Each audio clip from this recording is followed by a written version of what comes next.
Alright, you know what? I'm just gonna go ahead and start the stream.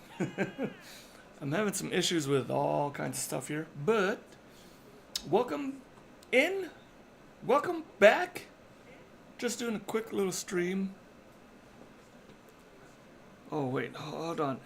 Rookie over here, rookie over here. Calm down, calm down, calm down.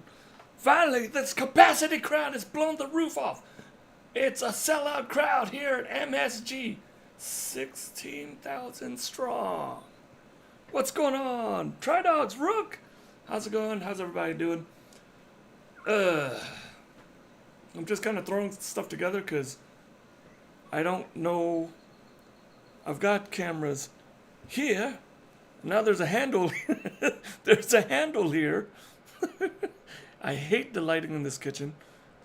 But here's a pan over here, connected to the handle. Tension is so thick you could cut it with a knife. Will you stop? All right, everybody. We're doing two things. I'm gonna start a braising dish, braised pork. I'm just gonna cook it, set it on the back stove. Then we're gonna make dinner, which is just gonna be whatever I put on the title: chicken, roasted potatoes, and some vegetables. Have to leave soon, but I saw you were on. Had to say hello. Too strong to die. It's been a while. Good to see you. Hope you've been all right. Let's jump into it because I've got quite a bit to do. I'm gonna prep all of our veggies first, get that all squared away, and then we're gonna do our proteins, and then we'll just go from there. How's everybody been? How's everybody doing? OBS looks kind of weird. It's different. It looks weird. I don't know. But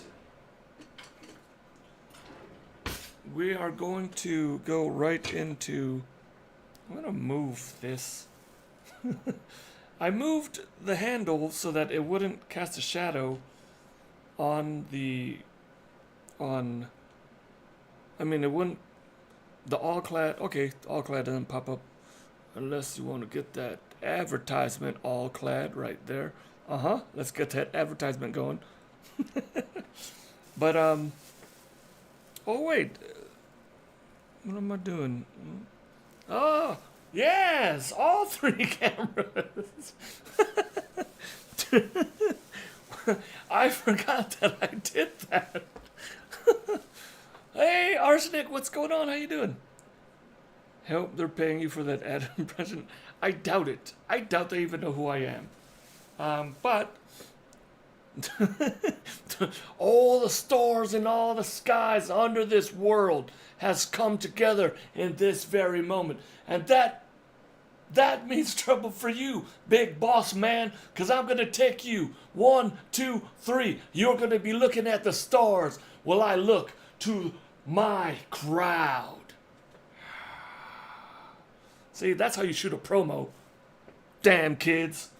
Okay, anyways. Don't know how to shoot a promo.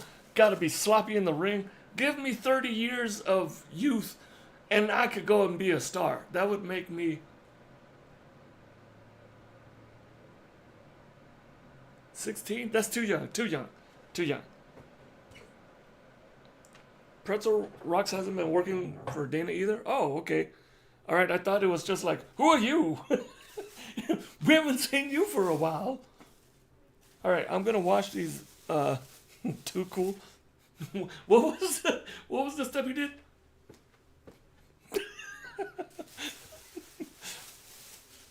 did? They had one of the coolest intro musics. Yeah, so we're kind of busy saving. We got 4 months. About 4 months till we're out of here. That was my favorite. It was on beat. Hold on, Rook. It was the wait.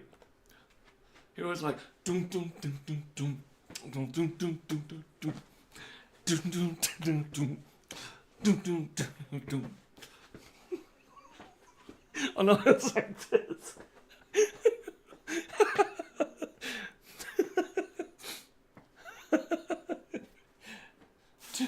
Too Cool was the best. But yeah, we're saving up so we could get back to Oregon. We got 4 months, and we'll be out and gone. Regardless, we're leaving this apartment complex, but 4 months is our time frame right now. Kind of getting things all squared away, saving up as much as we can. But so far, everything is working out. I just sharpened my knife, so I wonder how well it cuts. It's not too bad. Maybe a little more work on it, but it's not bad.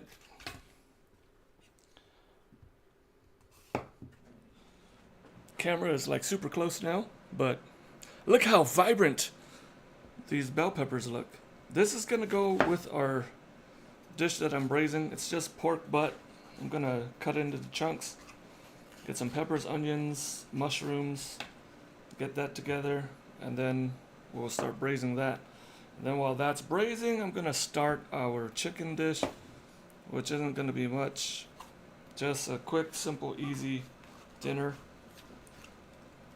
But how's everybody been? It's been a while. I'm not used to this again. Cause, man, when is the last time I actually did a cooking stream? I just felt the urge to do a cooking stream today. I've been sleeping a lot, and I think I have energy, and I was like, oh, let's go ahead and do a cooking stream. Funny thing is, I've been seeing a lot of people posting on TikTok and stuff. People that work in the kitchen, they're posting these things like showing, this is how you do this, and I'm like, you are completely doing it badly. Somebody was like doing a video on chopping parsley, and then in the caption it's like, how to not bruise your parsley when you're chopping it. Yeah, energy? What's your energy level right now? I've been napping a lot on these past days off. My days off, I've been napping a lot. So that's why I think I'm pretty good on energy right now. But people have been posting these like videos, like the chopping parsley. This is how you do it without bruising your parsley. First of all, he starts plucking. Oh, why am I doing this one? First of all, he's like plucking the leaves, but he's got a bunch of stems in there, which I wouldn't do, because you don't want stems in your parsley if you're using it for garnish and stuff. So he starts doing that first, and then he starts chopping. You can see he's like putting so much force into each chop, and then he just starts running his knife all through everything, and I'm like, that is exactly how you bruise your parsley. Why are you? And then it's such a rough chop that it's just terrible. You don't want to use that for garnish. It's not the same size because you got so many different pieces and stuff. But I was just like, high energy. Hey, Ken Roberts, how you been? Good to see you. Yeah, sharp knife is key. The thing is, though, the guy was like just rough chopping everything, and I'm like, that thing is just bleeding. You're just bruising and bleeding that parsley. But oh,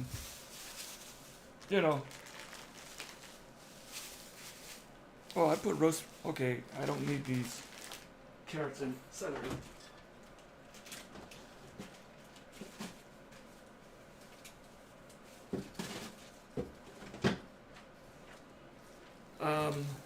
But yeah, and I commented on the video, and I was like, if you handed me this for garnish, I would have thrown it in the trash. And I said, you can do better. You can do better. You're bruising your parsley. Buff, what's going on? How you doing? Um, I listened to Buff Bagwell's when he was on Chris Van Vliet's podcast. Really, really good interview. Speaking of Buff, I've been seeing clips of Arma, helicopter pilots in Arma. Arma Reforged. And I don't. Maybe you can explain why all the pilots are barefoot? Yes. Hey, what's going on? Sister? Sister? It's my sister. Yeah, what's up with that pilot? Alright, so I got my bell peppers cut right here. This is going to be for our pork dish. This is going to be for our chicken. Again, I'm getting all the vegetables prepped out of the way. And then I can go to cutting the pork because I don't want to clean the cutting board multiple times.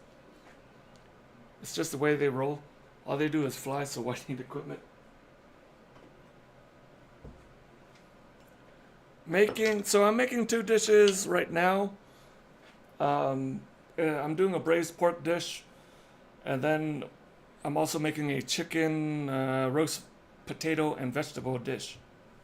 So I'm just getting everything ready right now before I start actually cooking. So without doxing or getting into any specific things, how's everybody doing down there? How's everybody at home?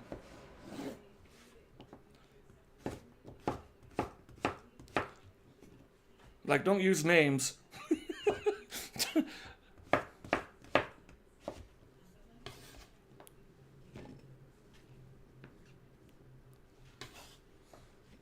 Yeah, is it weird that there's no music? Remember when we used to do music and we would have dancing and stuff like that? Can't speak for anyone else. I just keep on trucking.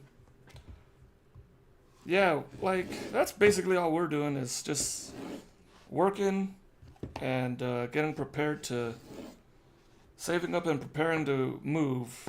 So we're on track, everything is good, and hopefully, it stays that way.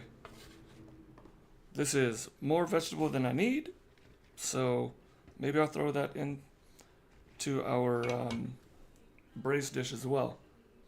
We're all well. Saw the pictures that Sis posted on Instagram. You guys went to the temple. Finally figured out the Pretzel Rocks thing. I had to log in through the main homepage of the website instead of the shortcut I had saved. Oh, okay, so I have a shortcut too. I have a bookmarked page. So should I just go go to the actual page instead of my bookmark? Hey, meal prep, what's going on? How you doing? Good to see you. Getting ready for visa stuff with my fiance. So Buff, you're coming to the States? Coming to the land of freedom. Freedom.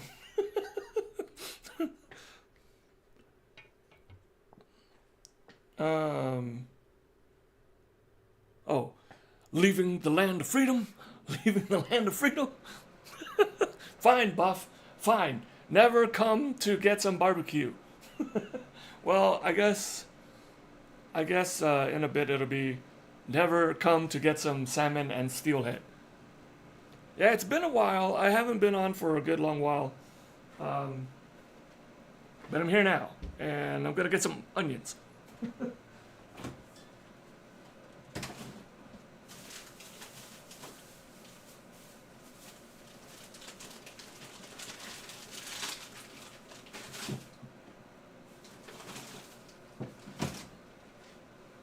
Got onions and mushrooms. I should have grabbed a bigger bowl. Still gotta do the noodle challenge menu. I know you did it a couple of times now. That's in LA. Man, okay, if you wanna do it, I don't know if I could do it again. My body has finally started to not enjoy spicy foods.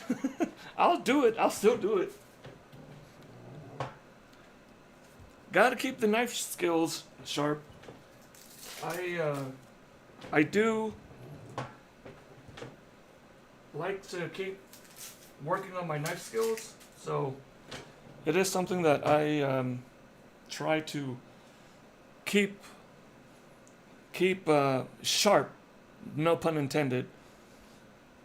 And I always work on it and just try to maintain it. But the other thing too is keeping my knives sharp is also just as important, because dull knives will cause accidents, potential accidents. I don't want to say too much about work, but I mean I got 4 months left. They don't know I'm leaving, not yet. There's a lot going on at work right now. Stopped eating spice for a while, and now I've done a full circle. My tolerance is back to what it used to be when I was younger. Here's the thing, Buff. I all the time that I've eaten spicy food and stuff, I've never gotten hiccups from eating anything spicy. Now I hiccup and I'm like, what are you doing? I'm like, what's going on? Getting a bit rusty, but practicing again with the guides. Yeah, like I notice a lot of things are giving me heartburn now, so I kind of avoid a lot of things.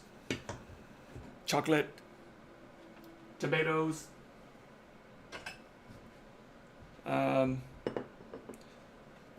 What else? Tons of stuff give me heartburn. I drink a lot of cranberry juice because of my kidney stone issues. But I don't. I try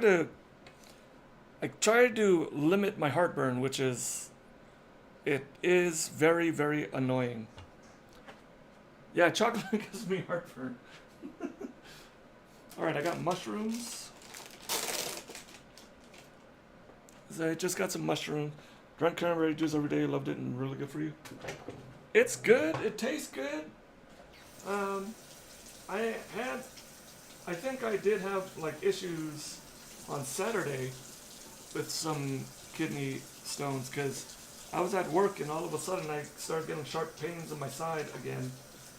And everybody thought I was joking because I like to keep it light at work and I like to goof around and keep keep everybody in a positive mood and just have some fun.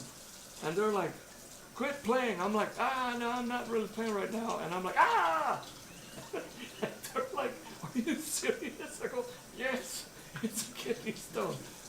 They asked me like 3 or 4 times, are you playing around or are you being serious? Yes, yes, I'm serious. So, there's I do have a boy who cried wolf kind of situation at work. So, but I was like, no, it's fine. And my one of my coworkers, he was like, get some cranberry juice right now. First and third trimester of my pregnancy took me out with the heartburn. I'm 8 weeks postpartum and so happy it subsided. Boss just had emergency surgery for her stones. Yeah, it's not fun, but at least now I recognize it and I can I'll be like, oh, I'm more aware of how much I'm drinking, like water, how hydrated I am, stuff like that, so that I don't end up having a problem. But sometimes it does catch up to me. Trying to drink less sodas and stuff like that, but it doesn't work out so well all the time. Alright, we got more mushrooms. We got potatoes too. Every Friday I do the whole garlic thing. What's the garlic thing? Yeah, every time I have something that, like kidney stone or I tweak my back or something, it's kind of like, help Grandpa sit down. That's what it's turned into for me now.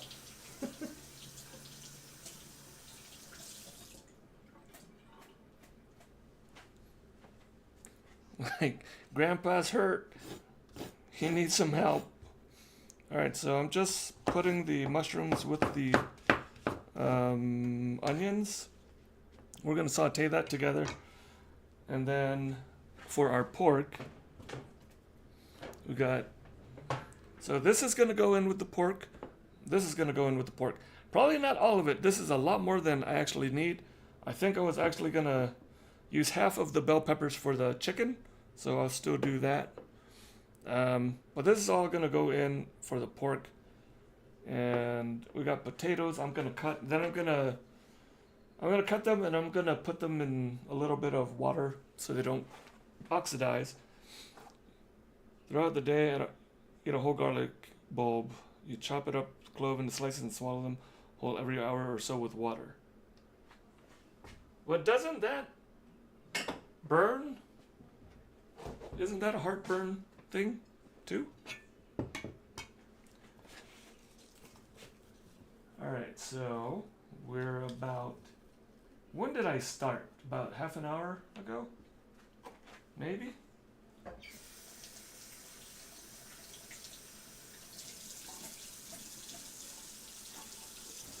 When is the last time I did a cooking stream?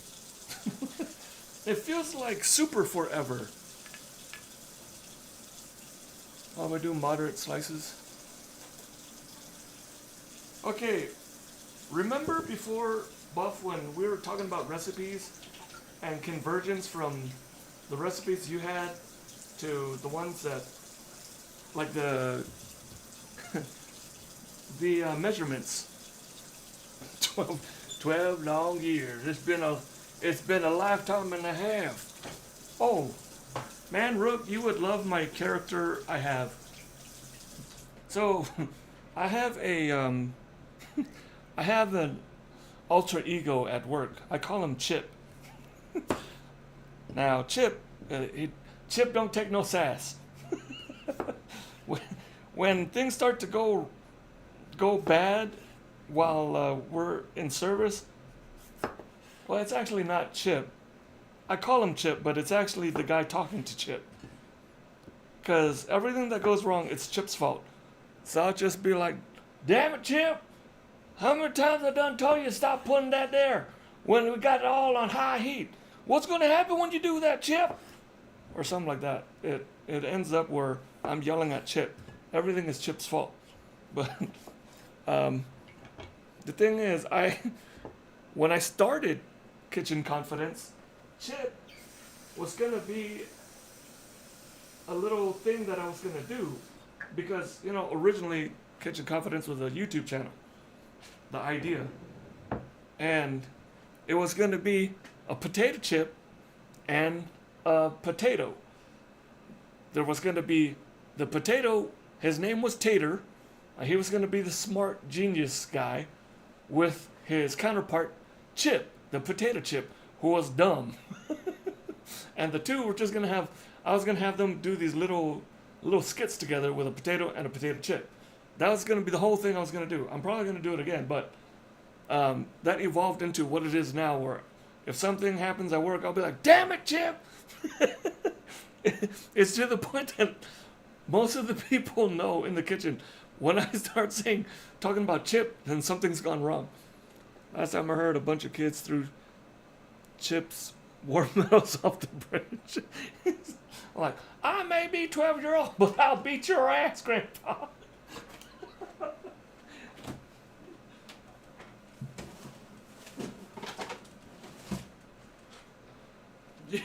You're gonna break us like wild ponies, ain't you, Grandma?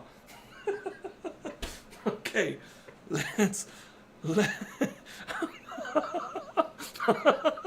I'm a scissor kick you in the back of the head. All right, this is a serious stream, everybody. So I think I got all my veggies. Yes. So I'm gonna get the pork. I don't need to do anything with the chicken, really. It's chicken thighs. So we're gonna cut the pork. We're gonna get some oil in the pan, and then we're going to start working our stuff.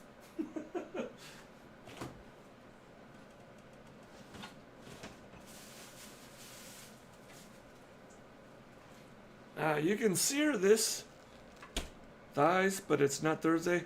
Thigh Thursday. All the glory days of this channel. No more. No more.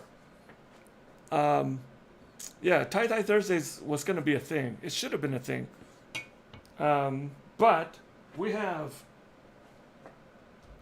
Meal Prep Monday. It's Monday? Yeah, it's Monday. But, you know, some things never change. I still put gloves on when I'm handling meat. Just one glove this time, just one glove.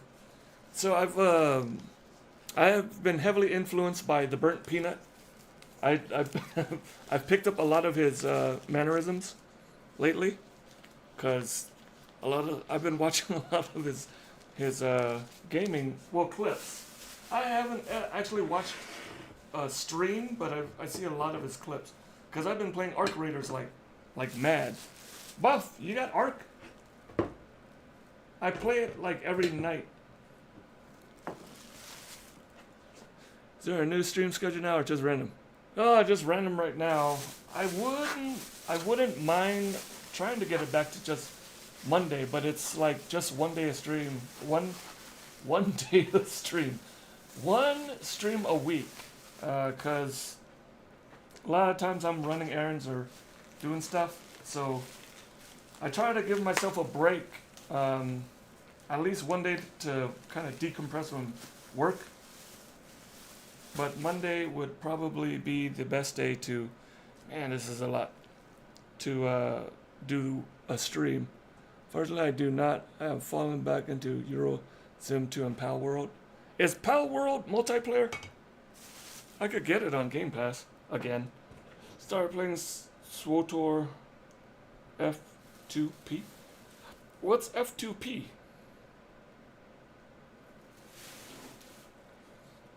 It's no galaxies, but I was like, is that like a super first-person shooter? I mean, well, okay, wait, that was the one that they had come out with. I think I beta tested that one. Okay, yeah. Power World is multiplayer and crossplay. That was fun, but it was so early in that I didn't really, I was like, there's not a lot to do here. I mean, I wouldn't mind jumping on it again. You know what game I've really enjoyed is, TCG Cards Shop Simulator. I'll sit there and I'll open packs, and then I'll set up the shop. I'll be like, all right, I don't got much yet, but what I got is glorious. So many of my friends have been playing that. It's some good pork. It's a good pork.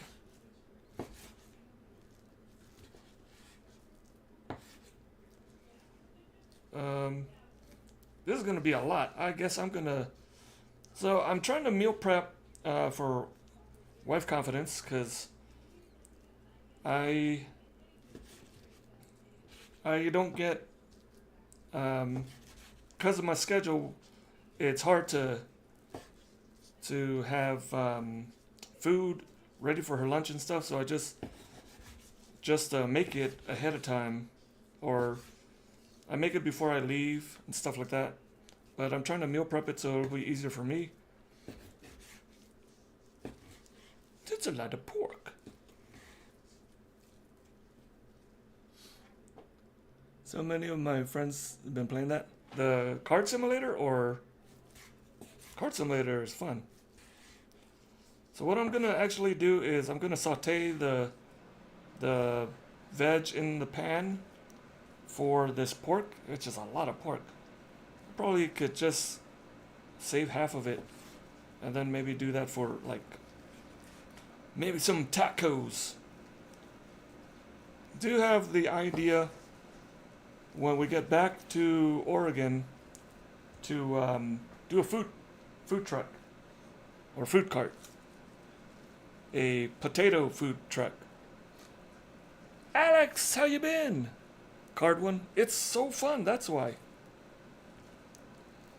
What's going on, Alex? How you been? Oh, I finally had my first crawfish boil. They were doing an event at work, and they had a company come in with the crawfish boil, and at the end of it, I was like, "Hey man, can you spare some crawfish?" And they gave me some, so I took it, and I had some, and it was really good. The crawfish boil, I can be on board with that. Yeah, I think I'm gonna save this for something else. The old Oregon Trail. No dysentery on this trip.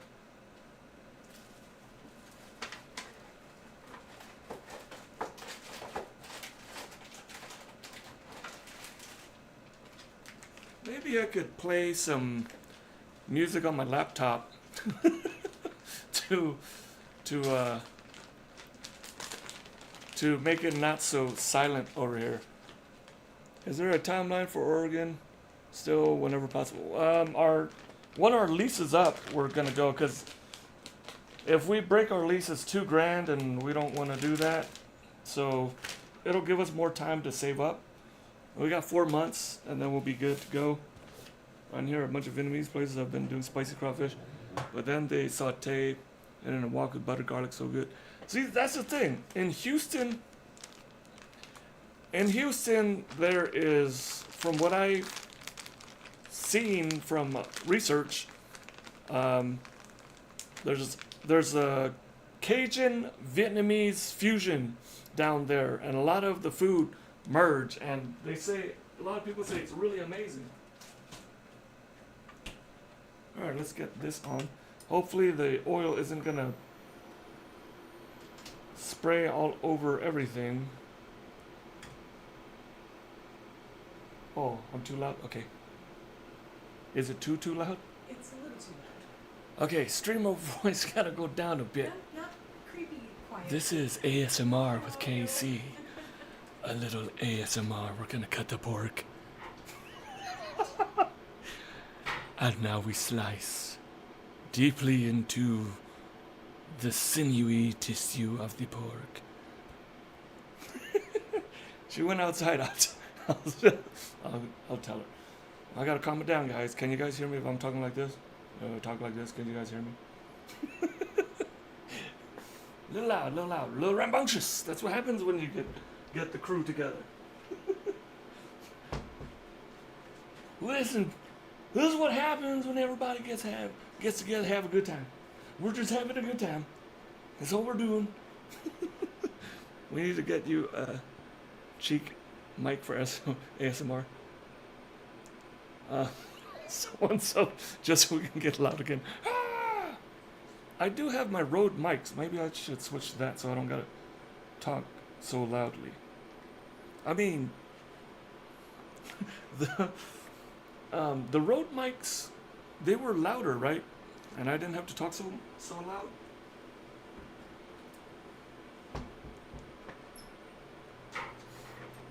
The ASMR stream continues. The cops are gonna show up. For what? Buff says hi. Hi, Buff. Bye, Buff.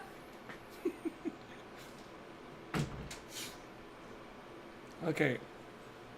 Alright, let's poopsie. So I'm just gonna do the onions and mushrooms right now. I don't know how to keep the energy and lower the voice.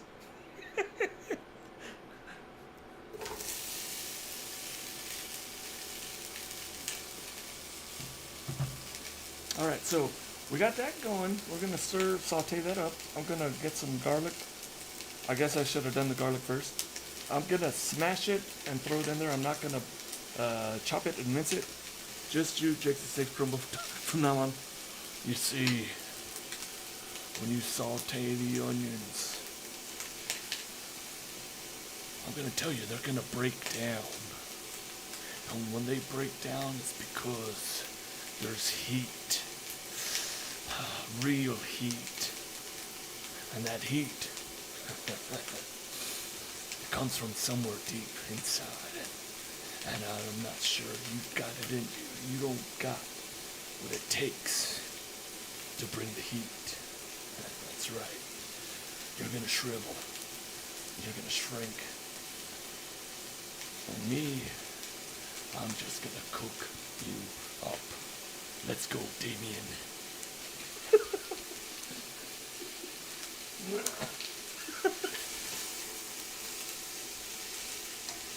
See? Take the snake. One of the best.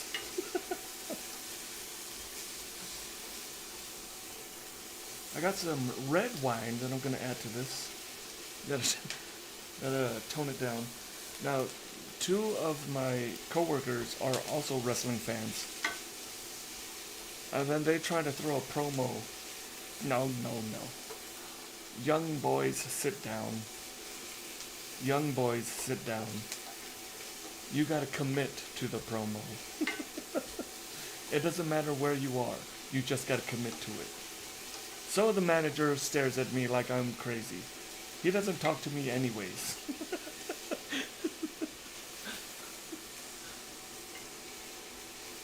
Let me smash some garlic.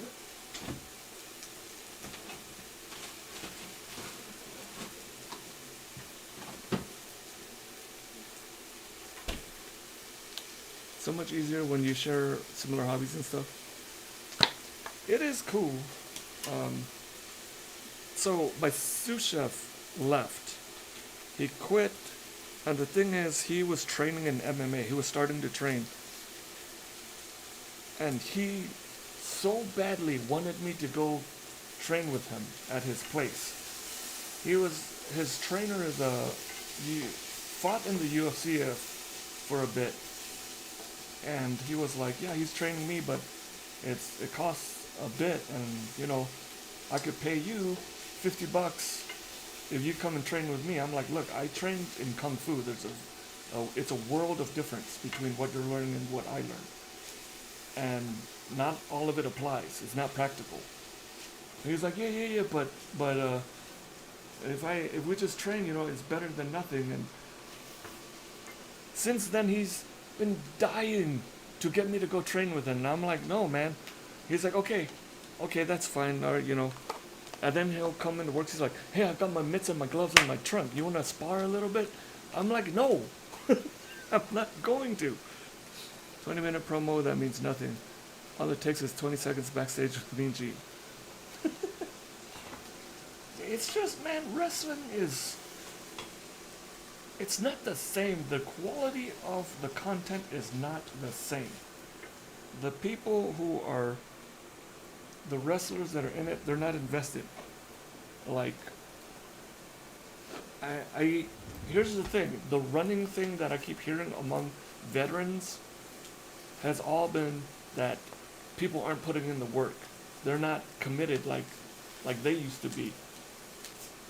Nobody sits and watches matches or watches tape like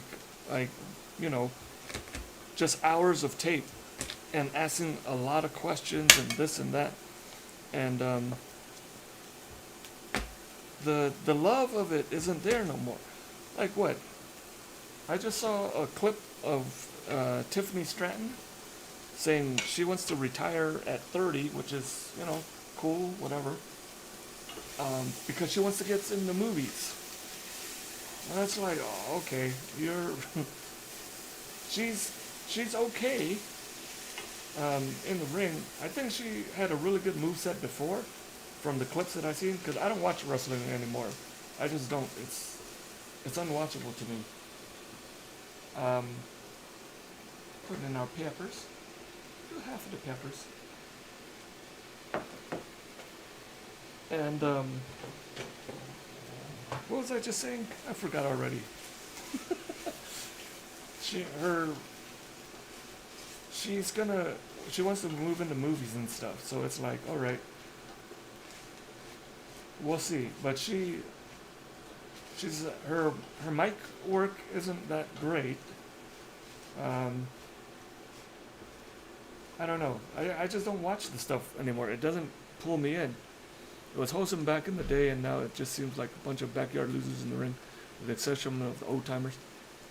Yeah, and they keep relying on all the vets to draw the crowds. But at the same time, for the bigger outfits, they're now super hindered by the promoters and organizations. Yeah, because like what? TKO said I guess they want the WWE to do collabs with celebrities and influencers more because I guess the WrestleMania sales or whatever was lower than the previous one. So their idea is to get more outside influence to draw more eyes to the product. Have a good product. That's all you do. Have a good product that doesn't. You don't need to have other people come in. Wrestling. I don't believe wrestling is. It's not meant to be mainstream. It's just not. It's its own thing. It's its own category. You can't force it on people. Some people break out and become a household name or a mainstream name. Hulk Hogan, Stone Cold, The Rock. But not everybody can get to that level.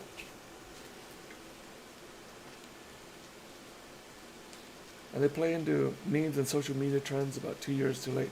If I wanted social media memes, I would be on there. Watch old wrestling to get away from all that stuff. Yeah. And then the final nail for me was when Logan Paul became a wrestler. Logan Paul becoming a wrestler was a surprise. Not to say that, like, he's not. He's very athletic. He is. But yeah, that. Wait, like no, that. He doesn't belong there. The three of us need a wrestling podcast. You gotta admit though. He's good. He is good. But yeah. Like I've been saying, Rook, I want to do a wrestling podcast. If the three of us can figure out something with it, yeah, let's do that. Because when we get back to Oregon, I don't even know if I'm going to have a kitchen that I can work with to stream. So I might only be able to do like a podcast. Right now, I want to do a cooking podcast from my car. Like, maybe not a podcast, but on the drive to work, just shooting out questions and commentary on the industry and stuff like that. But that's another idea that I keep. I have too many ideas and I don't focus on one of them. Morally, I can't do that.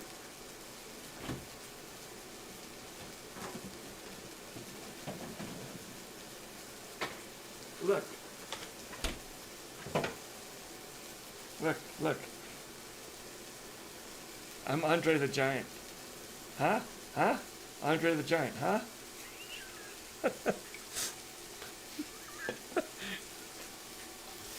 It's Mug. It's a my favorite. I love to have a Mug root beer.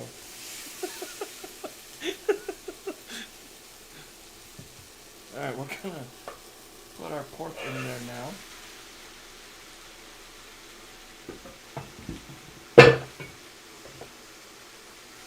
Have you tried the new Mug Bluebell?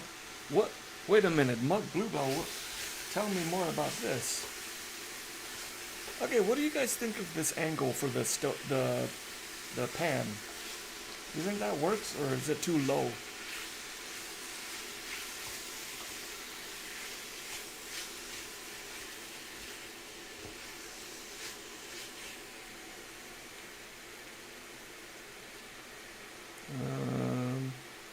Which button? Which button? Can see everything and it's a nice angle to see. Alright. It's actually my cell phone on a mug. Coincidentally. I'm gonna season this.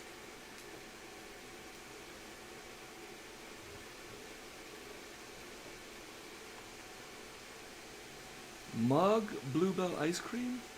I've not seen it. Is that at HEB? I'll do a little pepper, a lot of pepper. Hit it with some kosher salt.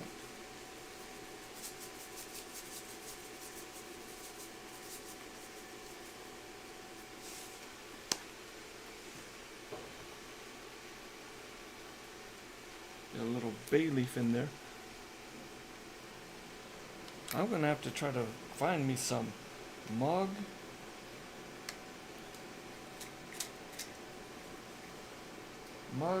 Ice cream just sounds really, really good.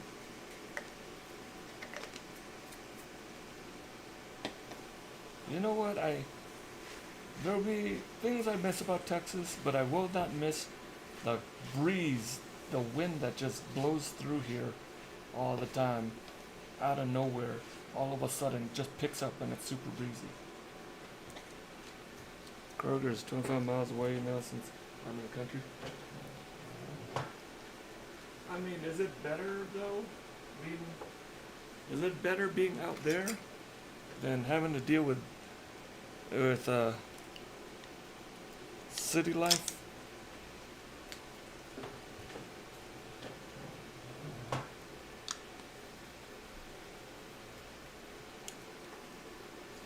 Alright, this is smoked paprika. I'll put a good amount of this.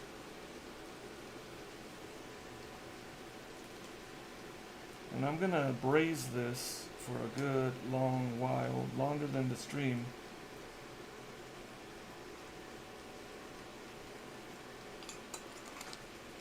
Texas has scarred me to its postal delivery. You know, the funny thing is, I reference that every now and then. So my sous chef that quit, he's the guy that's from the UK. He's been there for, I think, 2 years, he said. And I was trying to get him Jaffa cakes before he left, but it was going to take too long. And I was like, I could still get some for me. But I didn't.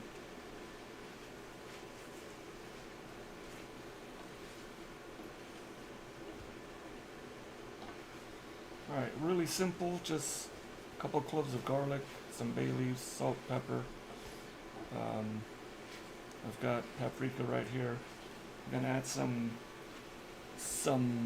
red wine.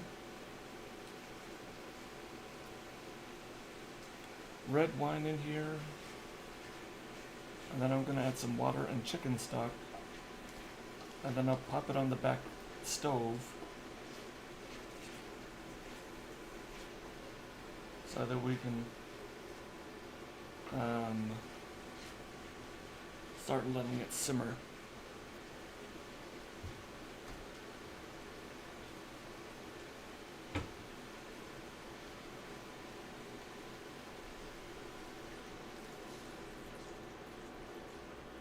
Good amount of red wine.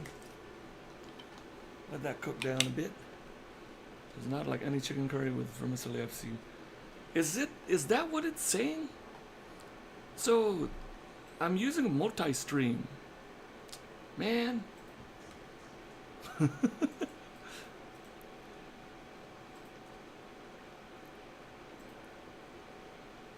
There.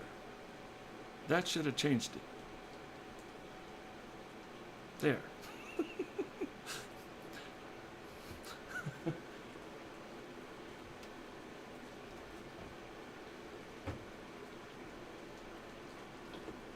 Alright, so I'm going to cook this down a little bit. Then I'm going to add water and I'm going to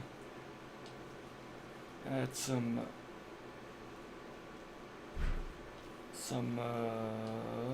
chicken base. Wait, you doing lemon pepper and a wine reduction? No. This is going to be for... This is not what's on the title. It's still wrong. The chicken, it should say chicken. Yeah, chicken with lemon pepper, butter sauce, and roasted potato and veg is what I will make as soon as I get this off the burner.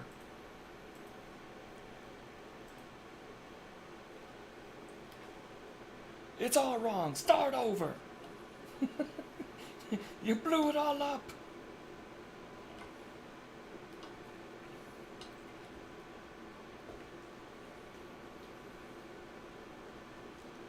So yeah, I'm just gonna cook some of that wine down, and then I'm gonna add some water, add some stock, put it on the back stove, and then we'll get going on the other dish. Actually, wouldn't take that long. It's only three. It's not even 3:30 yet. So I guess we got some time. We got some time. I'm gonna have my my. You know what? I'm actually gonna save this because this is the last can. I didn't grab more. Oh, no! It's not the last can. We have more. Okay.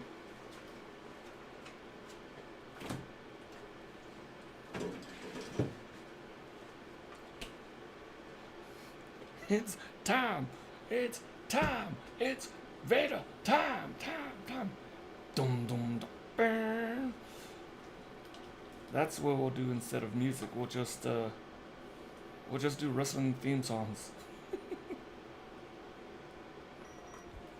Right, let that cook down a little bit. And then I'm gonna add some water, stock, and then we'll see how this goes. This is a good amount here. Got onions, peppers, mushrooms.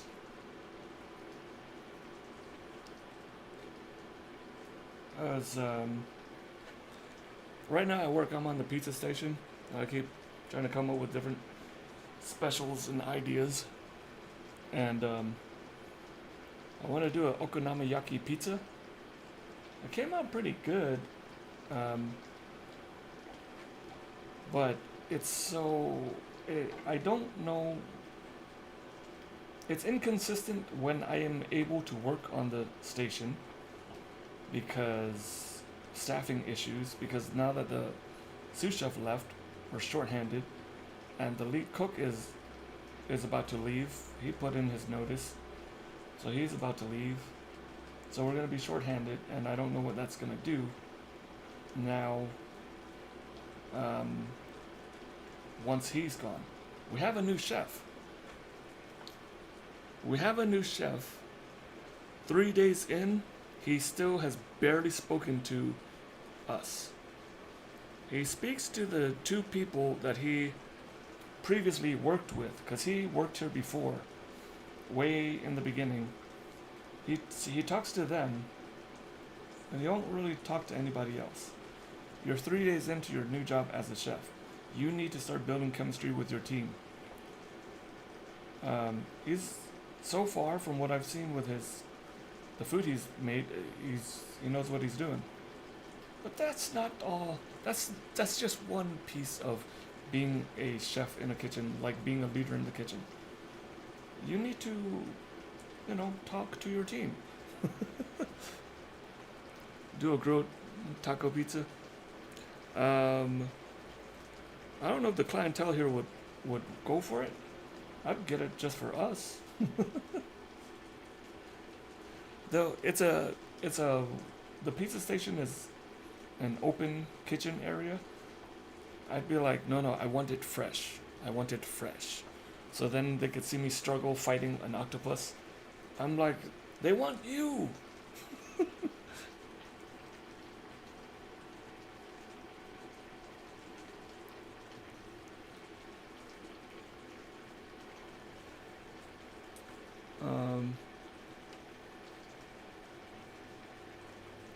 Oh yeah. That was that that was an adventure.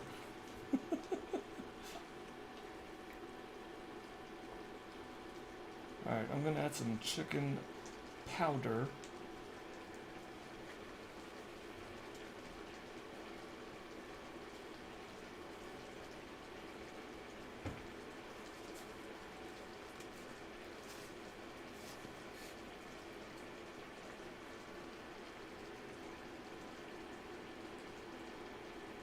Oh man, I want all-you-can-eat sushi. We went to one in Austin a while back, and it was It was okay, but the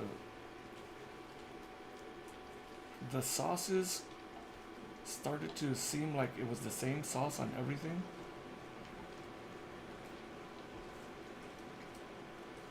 Alright, so I'm gonna add some water to this.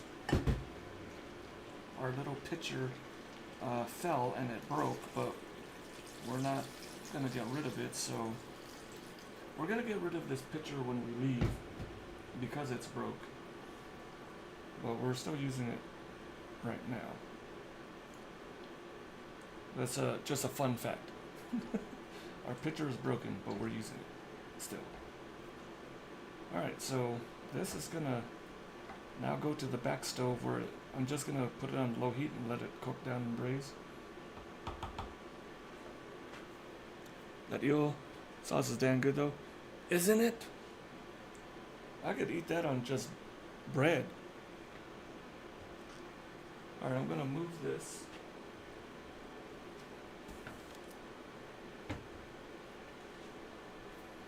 Actually, we're gonna let it sit here right now because it's too soon to make the other dish.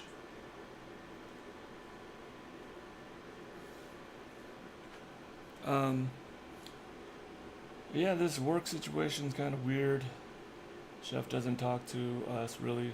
He talks to the guys that he knows. I think he's Peruvian. So he speaks to the guys he knows, or he speaks to the Spanish speaking guys, which is weird because there's other Spanish speaking guys he doesn't talk to. And I've already gone and when I was introduced to him, I said one of my 2 Spanish sentences that I can say very well. So it was, icebreaker kind of thing. He laughed a little bit, and then that was kind of it.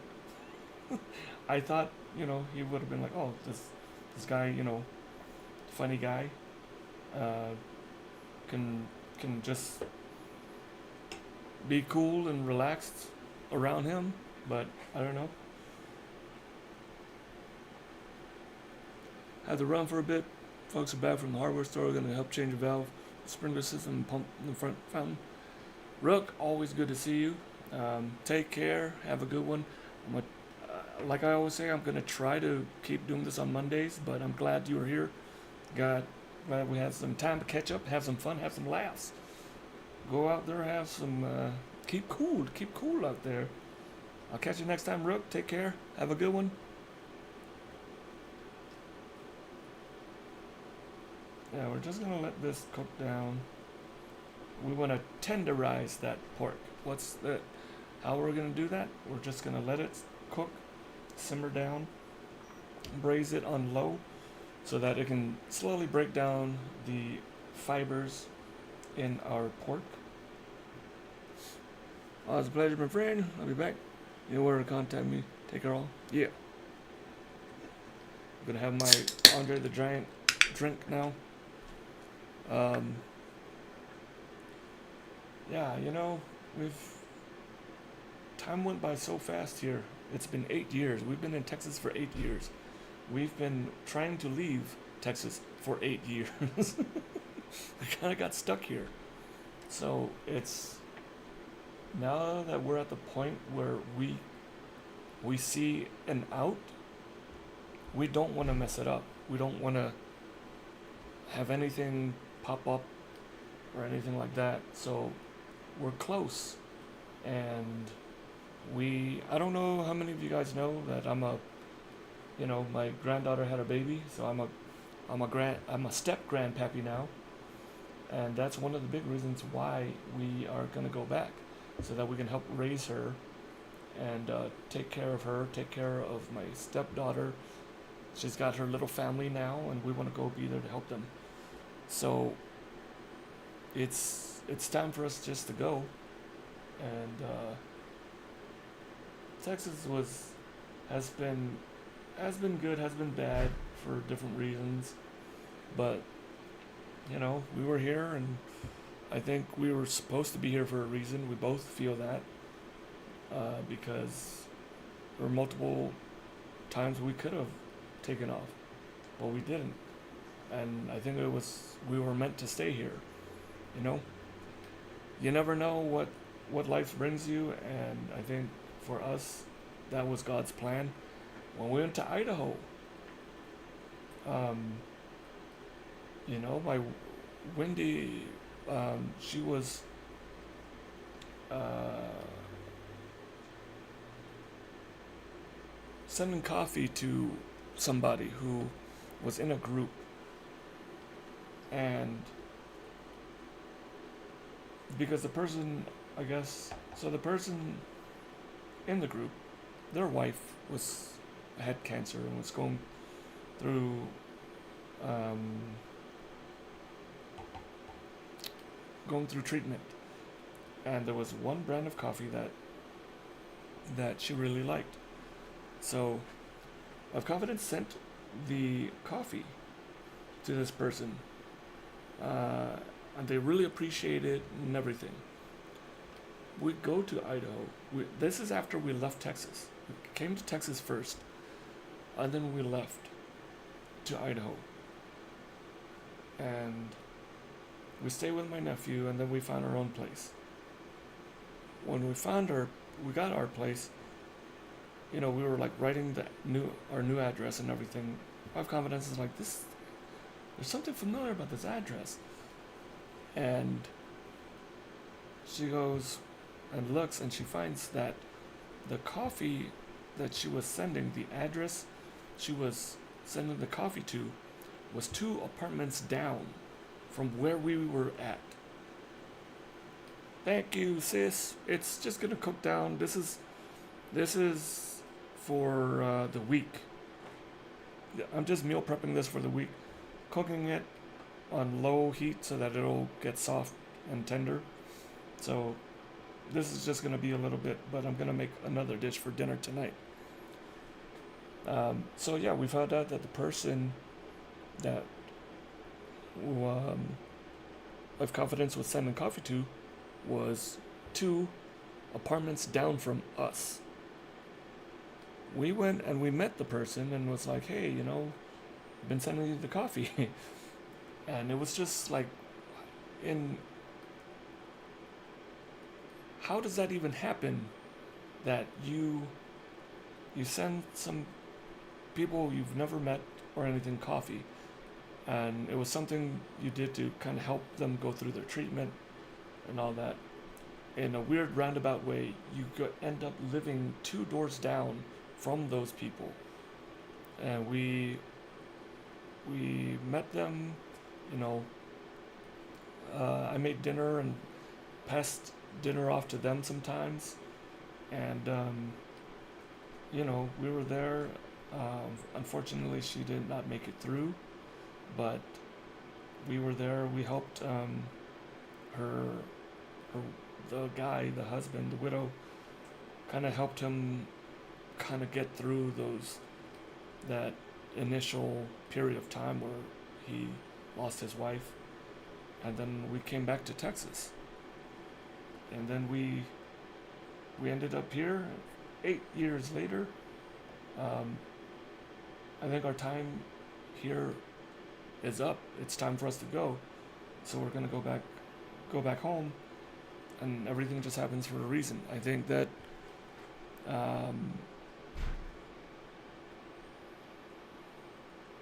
nothing is by chance. I think that us going to Idaho, like everything that happened, we look back on, and it's like, I think that God put us in these situations for a reason. We came here, we liked it. We did really like it, but man, that first couple of days, it was 1:14 on the first day we got here to Texas. I was moving boxes out of our storage unit. After a minute or two, I was drenched in sweat just moving boxes because it was so bad. But we got here, we liked it, but the heat and the humidity was just really, really bad. And so we went to Idaho. My nephew lived up there. We stayed with him for a little bit. And then we moved into our little place of our own. And then we met the neighbor who had the coffee, and it was just really weird that that happened. That we just, out of all the places to have moved into Idaho, moved right next to the person that the coffee was, we were sending the coffee to. Then we didn't think that, um, we didn't think that Texas got a fair chance because of the heat. So we came back. Um, like, if I look at it, I got to run a hotel. I got that experience starting mostly from the ground up, running a hotel kitchen service. And the most stressed out I've ever been in my life. I had panic attacks. I had moments where I just like was breaking because of what I had to deal with and stuff. But if I look back on it now, I'm grateful for that opportunity and that experience. It didn't last very long, but I learned a lot from it, and I know what mistakes not to make again the next time I have an opportunity like that. But I grew from that, and I'm better for it. And I've been able to do some things here with people that help them out and help them grow. So it's been great. This stream really blew up while we were here in Texas. So I'm grateful to all of you guys for that, and just being able to share some cooking knowledge, and hopefully that you picked it up and have applied that to your own skills so that you can do the same things that I'm doing. So that's been great to know that I've been able to do that. And I've got my cookbook recipes written out. I'm gonna have to retake photos and stuff, but I have that put together here in Texas. The Caretaker was published here in Texas. We got that all done, and that was awesome.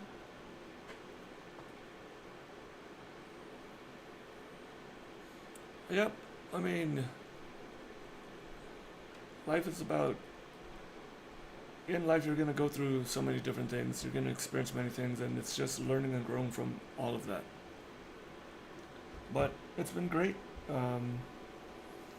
But it's time to go back to Oregon, back to where I can go fishing, back to my river where I know it like the back of my hand. Finally catch some salmon and steelhead, and help raise a granddaughter, which is going to be awesome because I'm going to teach her how to fish, and it's just going to be the next chapter is upon us, so it's going to be great. But we're just saving, working and saving. That's all we do. It's not an exciting life, but it's fine that we don't need any extravagance. We don't need to do a lot of things. There's a lot of things in this world you don't need. And once we can get out of here on the road, it'll feel like we finally did it. Like we finally got out of Texas. Because it's been a long 8 years here.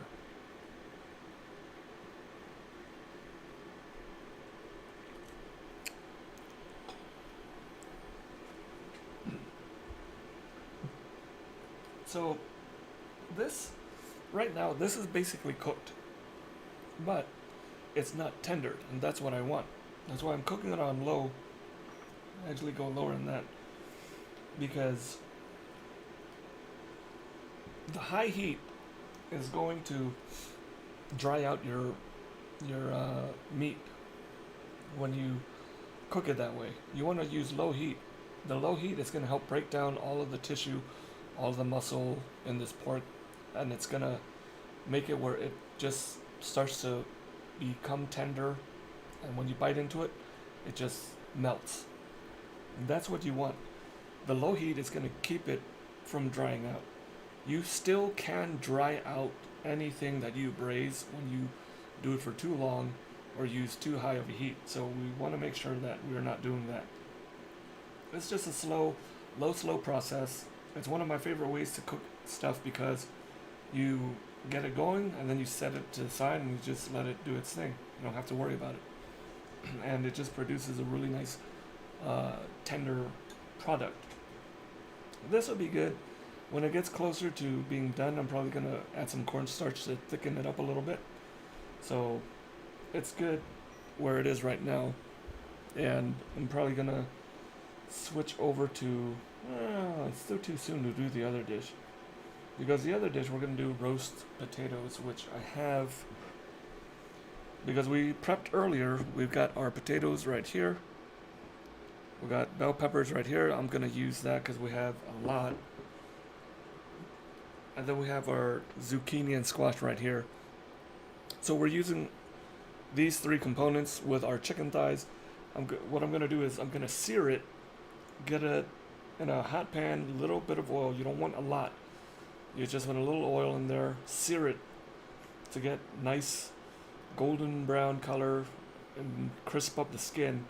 And then we're going to flip it over, pop it into the oven so it can finish. And we're going to saute our vegetables. The potatoes, we're going to roast that. We're just going to toss it in some oil and some herbs and spices. And then we'll throw that into the oven. This oven, it takes 20 to 30 minutes about for these potatoes to be done. And so we'll do that closer when it's time to wife confidence to get off of work. This is enough vegetables. Vegetables, what? There's mushrooms, onions, and peppers in here. And then for dinner, it'll be these zucchini, squash, and peppers. With braising, a lot of the root vegetables are good. Actually, I could throw some carrots in there. That wouldn't be a bad idea. Because I did get carrots, and I was going to use it.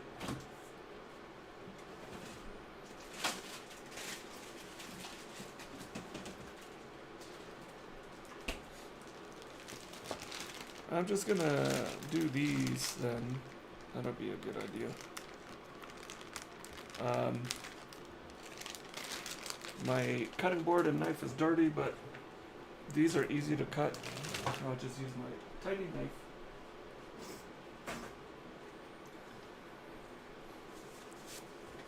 Baby cleaver. So we got carrots and we got celery here. I'll just use that. I'll throw some in. Because if the other thing with the vegetables, when you add them to a braised dish, is you can overcook them and they'll turn to mush. So it is timing when you put certain vegetables in there. Like you can put potatoes in there too.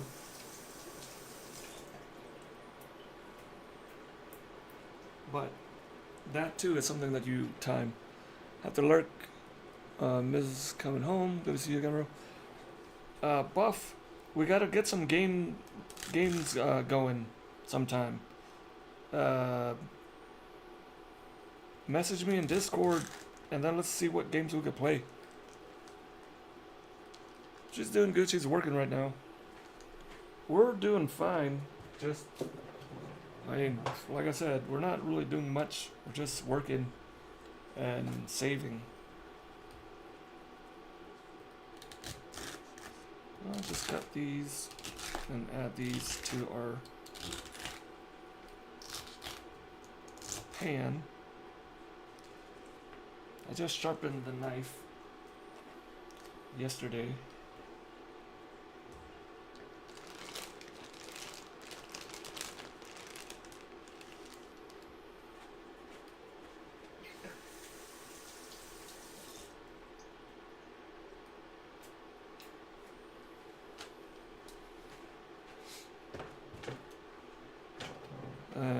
Let's see, we'll do two more. I got time to sharpen the other knives that aren't at their best.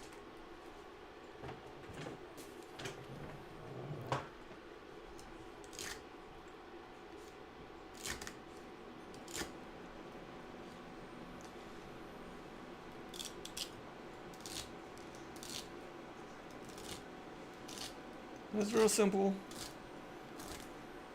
It is kind of just let it go and do its thing.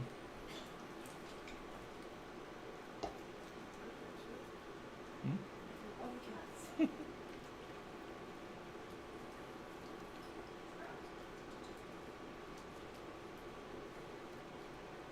Here she comes. Alright, we got our celery, and then we'll pop in some carrots.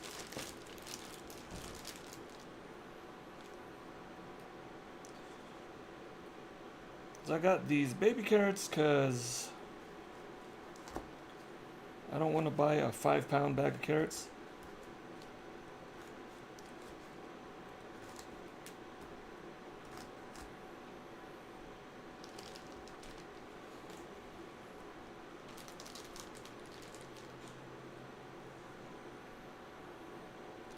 Oh, this'll be more than enough carrots for us to use.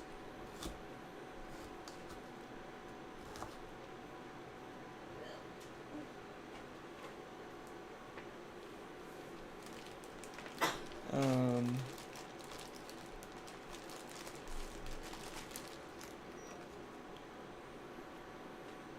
5:30? Yes. Okay.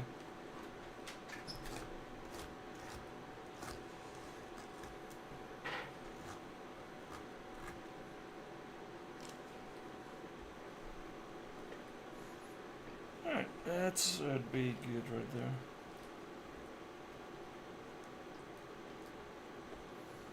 That's a little something more than.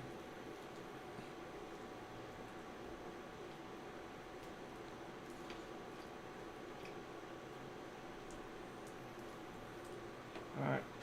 We already prepped out the rest of our stuff, so we don't gotta worry about doing any of that anymore. I'm gonna put these away. I'm gonna give it a taste. Now that's another thing when braising. You don't want to season too heavily at the start, because as it cooks down, the liquid's gonna reduce a little bit, and you're going to lose some of that volume. But it's also going to concentrate the flavors. So anything that's salty is gonna be saltier as it cooks down. It concentrates everything. So if you're gonna season it, lightly season it at the start, and then at the end touch it a little more seasoning, and you'll be good to go. Because in cooking you can always add, but you can't take away. So keep that in mind as you do this.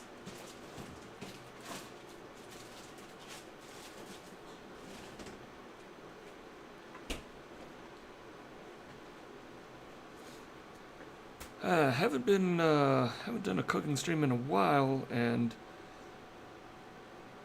it's interesting because it really looks like food and drink has changed a lot.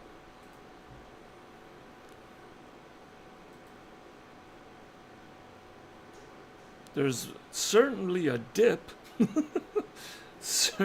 Certainly is a dip in the food and drink category. And I'm looking now, and I see a lot more new faces than I see familiar faces. I haven't streamed since 2024 and most game now. Well, do you plan on doing cooking streams again? What games are you playing right now? Well, and I guess, are you streaming regularly when you're doing gaming? I want to get on Arc Raiders and play as a medic. I've been seeing a lot of people that just do that, where they'll just play as a medic. They go uh, res, they'll res down players and stuff like that. I do, just trying to situate with a newborn. Well, yeah, that's the priority right there. Congratulations, by the way. How is life so far with your baby? Yeah, my granddaughter, she's 6 months old right now, I think. Uh,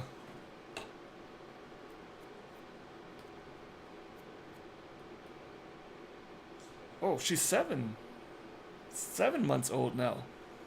I don't game when I streamed it was daily, and there would be boredom streams with Candy Crush. That's it.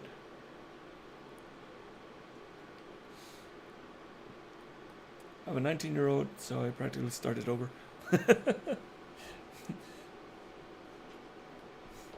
Yeah, it's like refreshing, refreshing, and then finding a new baby to raise again. All right, I'm gonna give this a taste.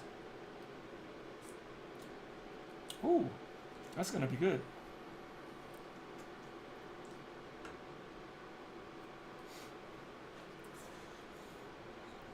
The the seasonings that I use here are pretty simple and light. There's red wine, garlic, um, smoked paprika, bay leaves, salt and pepper. That's it. If it needs anything, like right now, I could make it a little richer if I threw in some pats of butter, which I could do at the end just to give it a little more richness to it. It has a more earthy flavor right now because of the bay leaves and the smoked paprika. It's really like more leaning towards those stronger earthy flavors. But I like those flavors when it comes to braised dishes. And so this is going to be nice. I could lighten it up if I add a little acid to it to give it a little zip. I know of a chance to show others how to make meals with what you have, 30 minutes or less, and prep foods for infants when the time comes. That'll be awesome. I just saw a video on TikTok. This guy did I guess somebody challenged this guy to make a meal for $1, for a vegan meal for $1.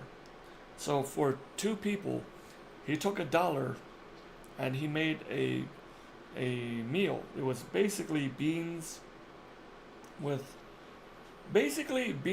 pico de gallo, and he made that out of $1 to feed 2 people. It was a good healthy serving of that food, but you know, he made it out of $1. Phoenix, it's been a long time. How you been? I'm I was just randomly like, oh, you know what? I'm gonna stream today. So we're making a little. This is gonna be our braised pork dish that I'm making, and I'm gonna be making a chicken dish when it gets closer to when my wife is off work. Once wife confidence is closer to getting off work, that's when I'm gonna make dinner. Then we'll have a fresh meal when she's out. Think I've seen him before. I don't know. It's just a random guy I've never seen before that just did it, but it was pretty cool. I was like, hey, that's neat. I think before there was a period of time I was doing $5 meals, and so I was breaking down food costs and everything for everybody, showing them like my receipt, and then showing the breakdown of the cost and everything like that, and then weighing everything out so that it goes with the costs and making sure that it went under $5. So it's fun to do that kind of stuff because it is a little challenge to try to hit that mark. And I think a lot of people can learn a lot from doing that kind of stuff. What have you been up to, Felix?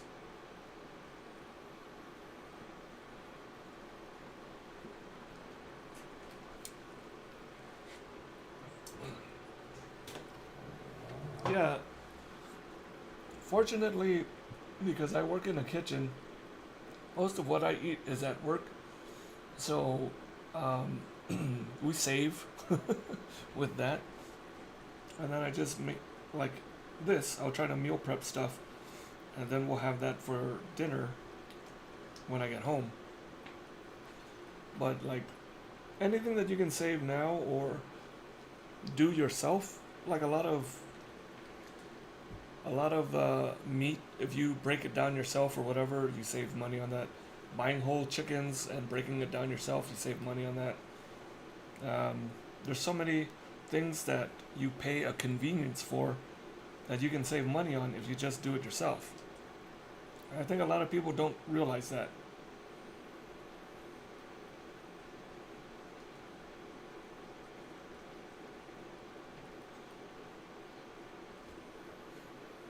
Okay, let's see. I am gonna. Ah, I had a different vision for this. I was gonna cut them into long planks, but I guess getting the stream going and stuff, I forgot that that was my whole idea to do that. But yeah, it'll be alright. Uh, so just so everybody knows, with the next dish, the chicken dish, I am gonna be using lemon pepper, but I'm also using lemon juice because the lemon pepper does have some zest in that, and that's gonna bring out the flavor a little bit more. So I'm using that as along with some lemon juice, and we're gonna sear the chicken so it gets some nice color to it. Pop that in the oven to finish.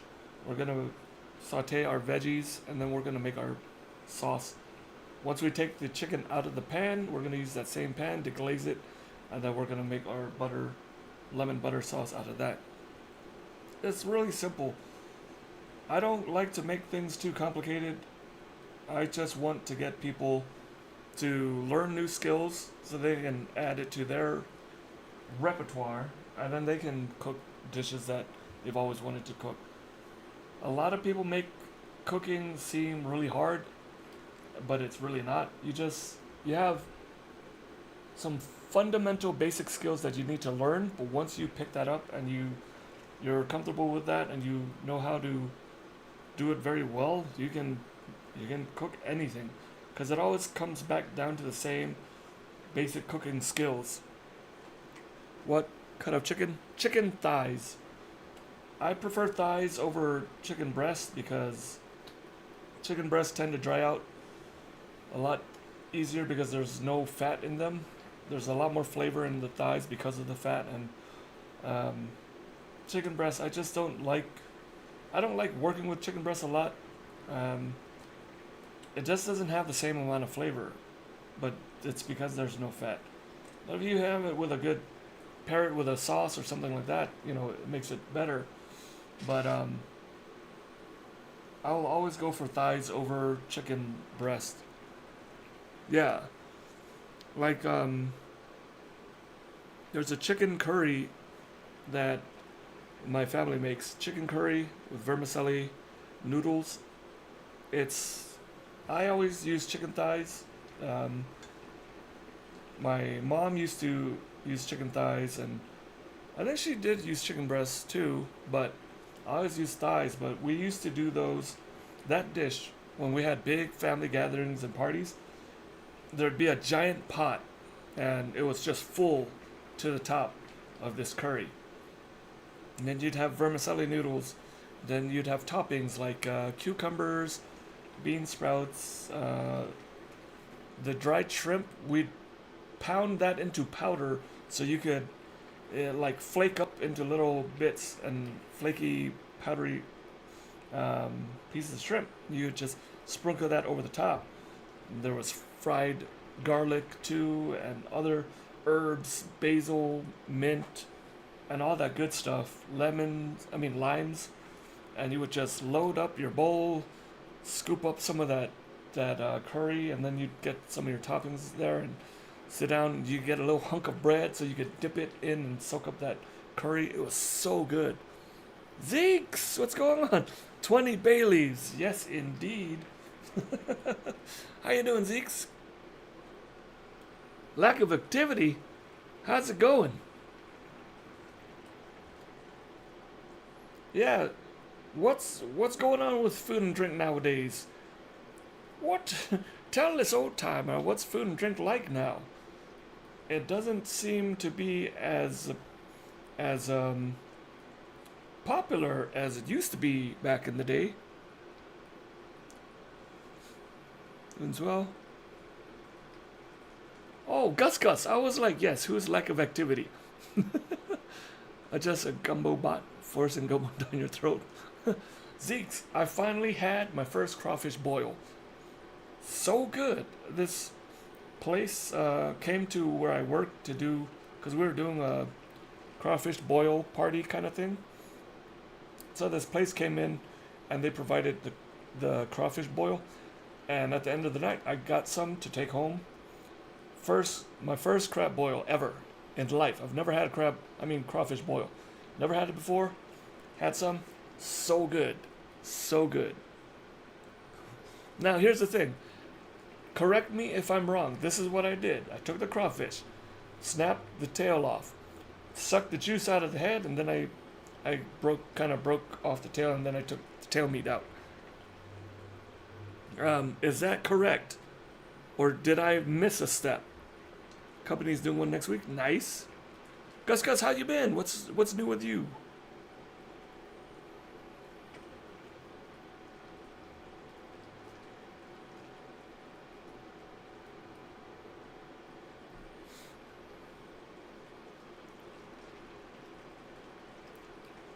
How did we get you to the name Gus?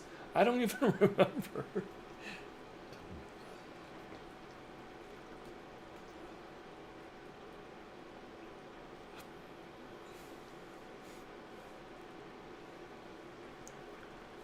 Eat tail meat, suck head, because you can't suck when the meat is still in there. They're discussing saying this. Oh, are you supposed to do tail meat first? Because I would pop the tail off, and then I would suck the head off, and then I would crack the tail meat out, and then I would eat that. I was trying to eat the claw meat too, but is that a thing that people do? It was just, by the time I cracked it open, the meat was all like mushed. Claw meat is too much work. Could I have saved all the claw meat to make a stock? I should have. Why didn't I do that? Why didn't I save it to make a stock? It was good. I had two to-go boxes full. One for me and one for Wife Confidence. To be fair, the whole thing is too much work. I mean, it kind of is. I was like, what? The funny thing was, I looked at the box, the to-go box. I opened it up and I was like, there's a lot of crawfish, but there's not a lot of meat on it. All right, whatever. Started eating it. Halfway through, I was like, there's no way I'm getting full off of this crawfish right now. There's barely anything here. It was like, I don't know, at least a dozen crawfish, some sausages and some corn. It was good and spicy too. It had enough heat, not too much heat, but it had enough heat.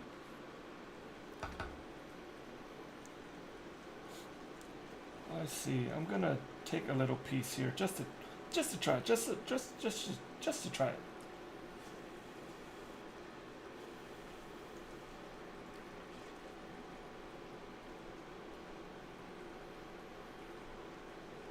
Flavor's good.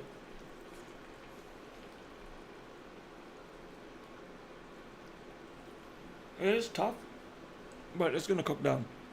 Mm-hmm. Potatoes, corn on the cob, and sausage. the guy said that they get their crawfish straight from Louisiana, and they cook it. They cook it straight away, or they cook it live.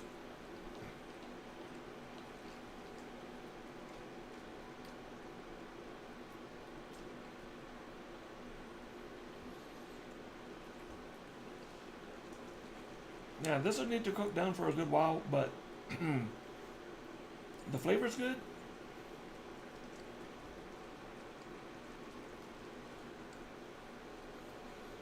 The the sausage was the sausage was good. The corn, I really liked the corn, sitting in all that juice. It was good. The potatoes were nice. And I think I only had like 2 potatoes, but it was still good. I really liked it.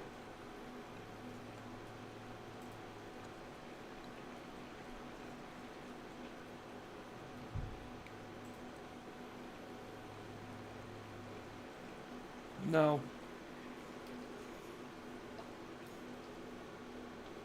as this cooks, we're going to lose some of the liquid. And when I put it on the back stove, which I should probably, I could do that now. I'm going to cover it, trap that heat, and that's going to help. That's going to help to kind of give it more of an even temperature. Because right now the heat is just escaping. We'll trap that heat and kind of give it a, almost like an oven effect. Get a new puppy in a few weeks. Nice. How old is the puppy? And do you have a name? Now I want to get a dog and name the dog Scimitar, because that just sounds cool for a dog.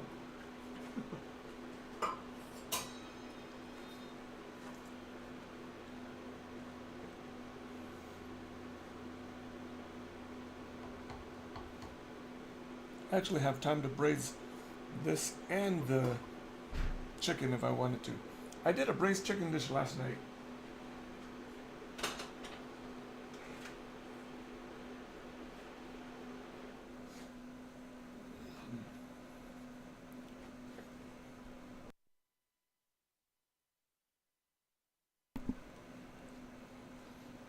Born February 28th. It's about 1 month now. Naming him Merlin. Merlin! Okay, we do have a little bit of time here. So let me see.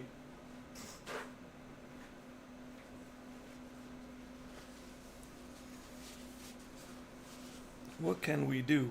I could sharpen a knife. And sharpen a knife again.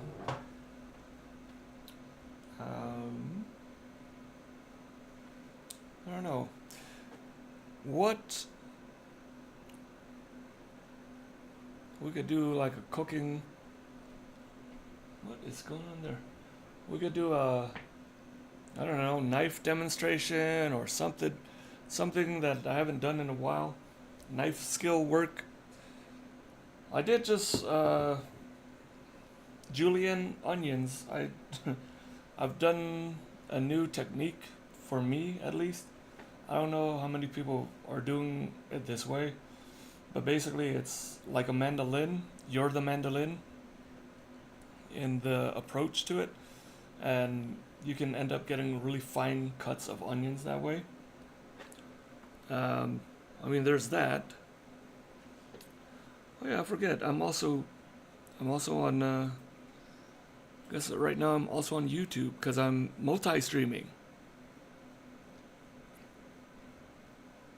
So that's good.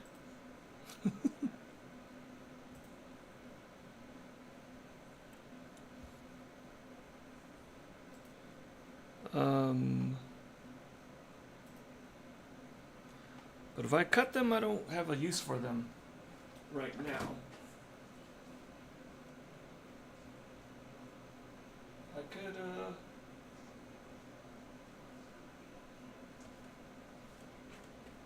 I need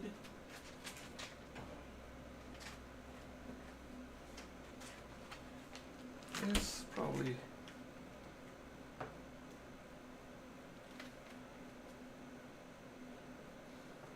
I don't know how well this is. We'll see.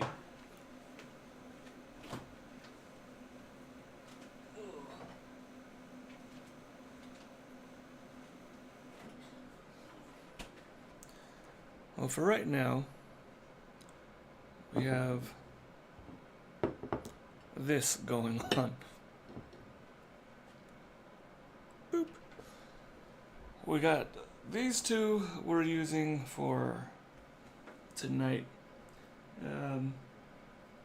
Oh wait, I was gonna crack that thingy open.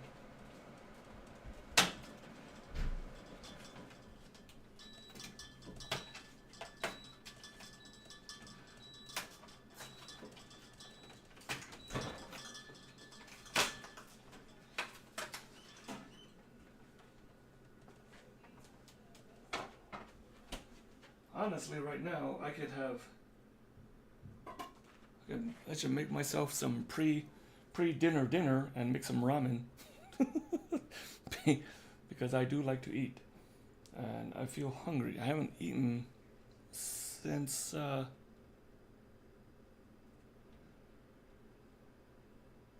Wait, I haven't eaten today. Did I? Slightly. I'm having leftover gumbo I made this weekend. Okay, so Zeke's, I have a new chef, and he made the gumbo to the event, and I'm sorry. No, I want your opinion on this. The rice, the rice was pretty broken down. It was kind of soupy. I don't know what, cause I don't make gumbo, and but his gumbo, the rice was very soupy. The rice grains themselves were like broken down, kind of mush-ish.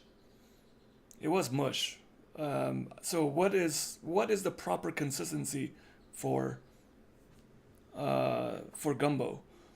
Is it still supposed to retain its individual grain?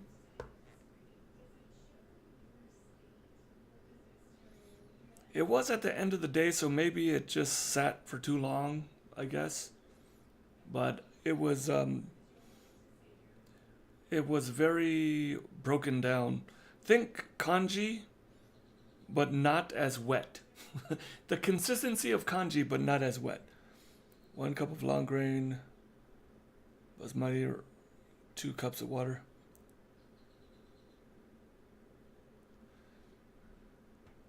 Should be dry, not wet at all. Okay, so then that I was like, oh, it had, I think he put sausage in it, and I think there was chicken in it. But yeah, well, see, to me, it didn't bother me because I love kanji, but I wasn't sure if that was the way, like, authentic gumbo should be. Everybody liked it. At least there was that. Everybody enjoyed it. Kanji, Congee.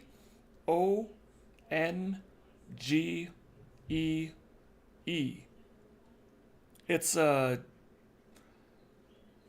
kanji is a Chinese rice porridge dish, but it's also in a lot of in a lot of cultures too, with different names. Hoju! Well, isn't it interesting? Good to see you, Hoju. How you been? What's new with you? It's been a long while. Hope everything's all right. Yeah, doing good. We're gonna get out of Texas finally. Sounds like Asian risotto. No, far from it. It's soupy.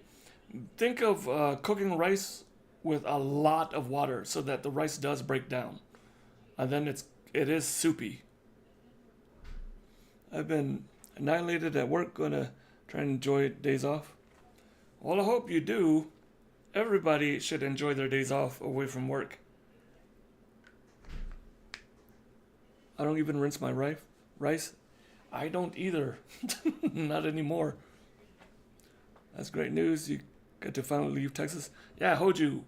I'm a grandfather now. Oh, step grandfather, but stepdaughter had a baby, 7 months old now, and we're going back so that we could help raise the baby, but also because we've been trying to get out of Texas since we got here. Yeah, yes, wonderful, wonderful. I'm gonna teach this granddaughter of mine kung fu when I get the chance.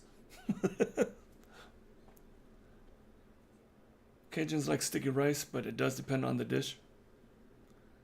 Back to Oregon, I don't want to say city. Oh no, not the same. We're not gonna go back to the same city. We're gonna move as close to my stepdaughter as possible. But finally gonna have the Cooch Street party. I don't even know if it's safe down in that area anymore. But that's always been the plan, to have the party. What did I used to call it? It was the something party at Cooch Street. I can't remember what it was called. It was going to be all of the Oregon streamers. We were all going to get together, and it was going to be a party down on Cooch Street. Because I always thought it was funny that the name of the street was Cooch. It still makes me laugh.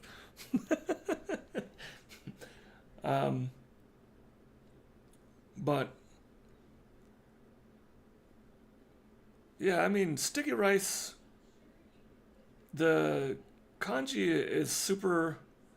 You cook it till it breaks down. But again, yeah, some people like it more solid, or some people like it more mushy. I like to break it down as much as possible because then I don't have to. My body doesn't have to work hard to digest it. I just basically just spoon it up, eat it, and then it's good to go. And it hydrates. That would ruin gumbo for me. I'd rather eat my gumbo on potato salad at that point. Wow. Yeah, it was clumpy. Yeah, that's a good description for what it looked like. It was clumpy. Like yes, like when it's overcooked rice. But it was still tasted good. People liked it. There were a lot of people that came to the event. They were like, yeah, I used to grow up on this. I'm from Louisiana, and I was doing Bananas Foster's, and man, I felt like I was working at the Texas State Fair, nonstop. First, it was just me. I only had one burner. I don't know why they thought one burner was going to be enough. I only had one burner. So first I was chopping up bananas, throwing them into the pan, do the sauce, melt down, make caramel, this, that, everything. My assistants were to scoop ice cream and put it into a bowl. It got so busy I couldn't keep up with cutting bananas and cooking in my one pan. So one of my assistants started cutting up bananas for me. So I would cook down the bananas, flambe, which didn't happen but a handful of times because it was so windy that it wouldn't catch. So the times that it did flambe, everybody was all excited. But it was just nonstop felt like hours. Clumpy is fine. It happens too when it sits for a while. Soupy and mush means throw away. Throw away in my mouth. I ate some of it. We threw away a whole hotel pan though, because nobody wanted to take it home. We had a Mardi Gras cake, the king cake. Had a couple of those, and I was just doing Bananas Foster's. it was good fun though. Everybody liked it. Had a good time. So I mean, at the end of the day, that was fine. If not for anything else, they enjoyed it. Why do you keep finding chefs that can't cook rice? That's why I said sorry. You know, my sous chef quit. So there were two sous chefs. One of them quit. He could not cook rice. I kept telling him so many times. I'm like, this is how you do it. Because we use, fancy schmancy ovens. I would tell him exactly. This is the ratio. This is what I do. This is how much time I put. Do it like that. He wouldn't listen to me. And he would put it like in a deeper hotel pan. I was like, it's not going to cook the same when you do this. You have more airspace. Everything changes it. And you're covering the pan. I don't ever cover it. It comes out fine. Trust me when it comes to cooking rice. And I would be like, look, I've made rice a lot. Trust me, I know how to make rice. Should be pretty easy, but the ratio is a little different at scale.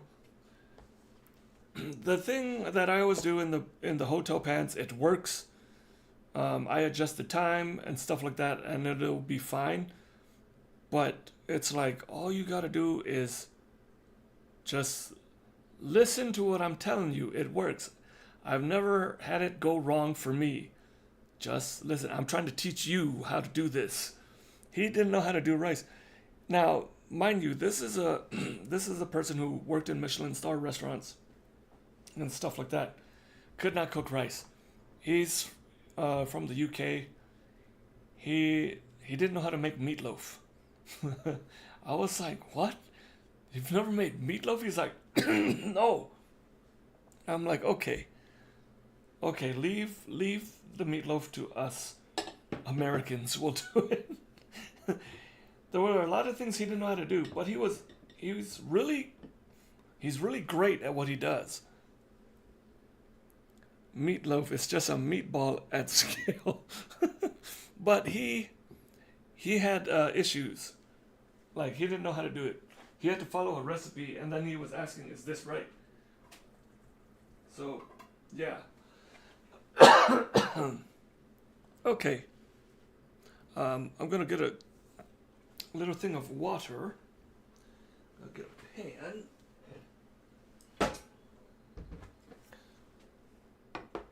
We got about an hour or so. So I'm going to start with this. I'm just going to get some water real quick for myself.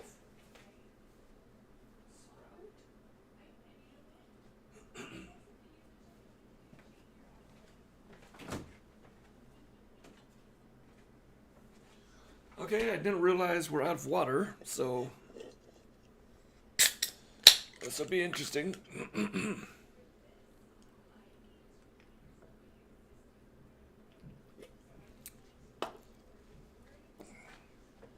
Okay. Man, it really is early though.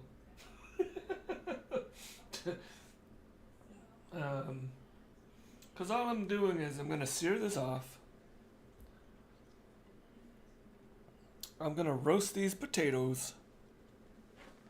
Ritz crackers are best in meatloaf, and smoke it in cast iron. Wait, smoke what in cast iron? Welcome back, Rook.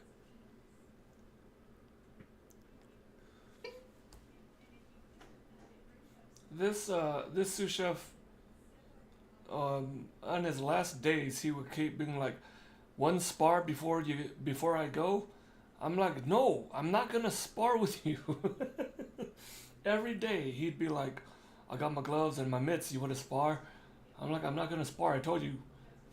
He would never. Because I kept telling him, my shoulders ache now. I can't throw punches like I used to. I have a bad elbow now. I have a bad wrist. I can't go like I used to go. He's like, oh, you're just making excuses. I'm like, I have a I trained for 15 years. I've got a lot of injuries. And I got into a car accident where I couldn't raise my arm. Those are the reasons why I'm messed up now. It's not that I can't. I mean, I don't want to. I can't, and I'm out of shape. He's like, oh, like, no, man, you go and spar with yourself. Shadowbox. I got him one of those tennis ball on a string for your that you put on your forehead so you could work on your coordination. I gave him one of those for his going away present. He used one before. I thought it would have. I was hoping he never had one to use, but he had one before. But it was still, hey, here's something for you to help with your training. Okay, let's see. We could sear the chicken. I'm gonna try to do it with as little oil as possible because I forgot how much this oil splatters everywhere. I want to make vegan meatloaf, but I've not ventured there yet. I think a vegan meatloaf would be pretty. Oh, well, you said vegan meatloaf, and then I was like, what kind of vegetables could I put into the meatloaf to make it vegan? Forgetting that I gotta not use meat. What would, oh, well, beans, I guess. Beans, and then, God forbid you kill a carrot and skin it first. You could do beans, some bell peppers, mushrooms, cook out, yeah, mince the mushrooms and cook them down so all the moisture's out so that when you put it in to the mix, it'll absorb any moisture and then it'll keep it juicy as well. Zucchini, squash. These are all heavy moisture foods, but the mushroom will absorb that liquid and keep it from like falling apart and ending up really bad. People use a lot of that chickpea powder. Impossible meat, maybe bread, crumbs, just eggs, plant-based egg yolk, shallots, carrots. Yeah, mushrooms would be a good one. What is the egg substitute? In baking, banana is an egg substitute. I don't know for savory applications though. Just egg, just like beating egg yolk. It's amazing stuff. Is it natural products or synthetic? So here's the one thing I was like, here's something I mentioned last stream. Probably not. So the FDA approved products that are like meat products grown in labs. They've approved it, and it will say on the product it's cell cultured or something like that. I don't know. I can't remember what the second word was, but on the product it will say cell something. That anything that has that on it means that it was made. The product is not natural. It's been man-made. It's from a lab or something like that. Whatever. It's grown in a lab. Flax eggs work. Is that from flax seeds? I don't know. I don't care much about natural versus synthetics versus GMOs. My vegan partner is just vegan, not an anti-science activist. A lot of people confuse the two. Joking! What's going on? Good to see you. We're doing good over here. Just hanging out, catching up with everybody. How you been? I just don't like the idea of synthetic stuff. Because I'm a cook. I'm a chef. I'm a food maker. I like to keep things as natural as possible.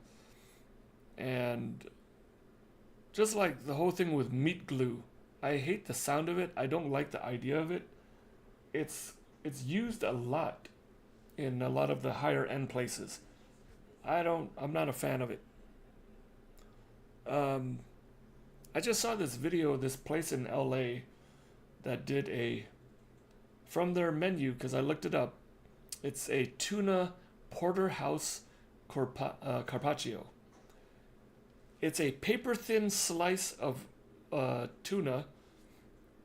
It's very large, but it's paper thin. The person brings it out and then starts to scrape the tuna to away from the sinew and stuff. Scrape it and then he folds it over. It's drenched in olive oil. Rolls it up into little florets basically, and then he serves it up to you. $40. $40 for a paper thin piece of slice of salmon, of tuna, in drenched in olive oil. It's like drowning in olive oil, like too much olive oil. I feel like you're gonna taste more olive oil than tuna. Terrible, terrible. There's this place here that doesn't understand the target audience. They have a burger that's vegan plus gluten free plus lots of veggies. Pretty sure my partner just wants a really realistic tasting burger. See, here's my thing with like meat alternatives and vegan and stuff like that. Instead of making it mimic something else that people are missing, like, you know, vegan bacon and stuff like that, stop doing that. Let the product stand on its own for what it is instead of what it's trying to replicate.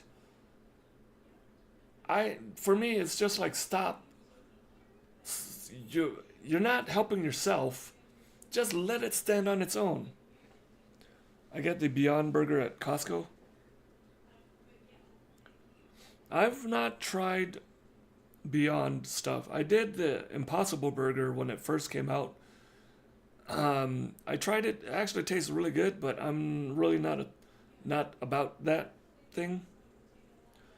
I have diabetes too, and my eyes are bleeding, blocking my vision. I'm working on eating healthier, eating a lot of gluten-free stuff.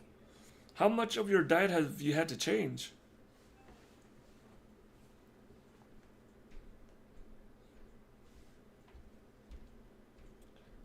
Alright, I'm going to turn on the oven. Preheat the oven.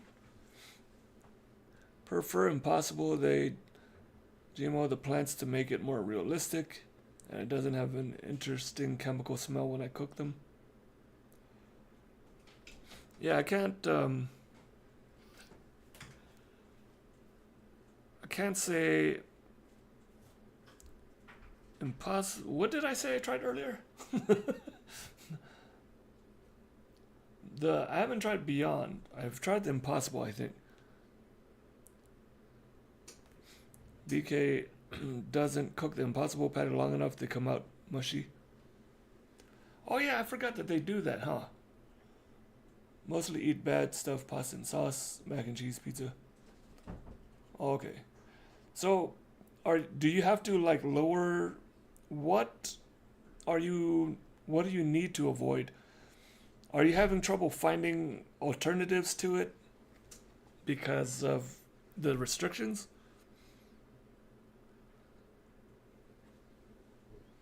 All right, the oven is going. I'm going to grab a pan.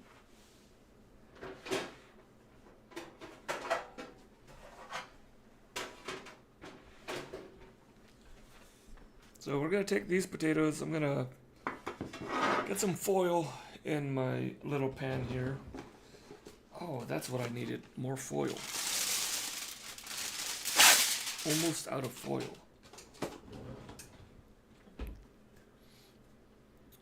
Nope, just need to eat healthier stuff like salads and nuts and veggies.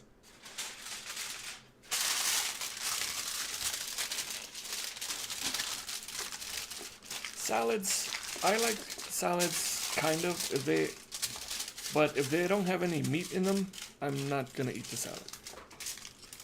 Could you also do this in an air fryer? The potatoes, I'm pretty sure you can. I don't have an air fryer, So I'm not sure how it works. Vegan burgers, hey, zero cholesterol. Yeah, I don't have an air fryer, but I'm sure it would work in an air fryer. Because all I'm doing is coating the potatoes in oil and seasoning. And then just throwing it into the oven.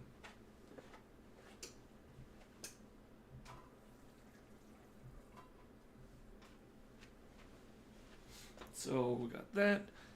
Let's see. I'm gonna get a little. I'll get a paper towel, dry this out a little bit. Today is the 30th. What kind of oil? I am using vegetable oil.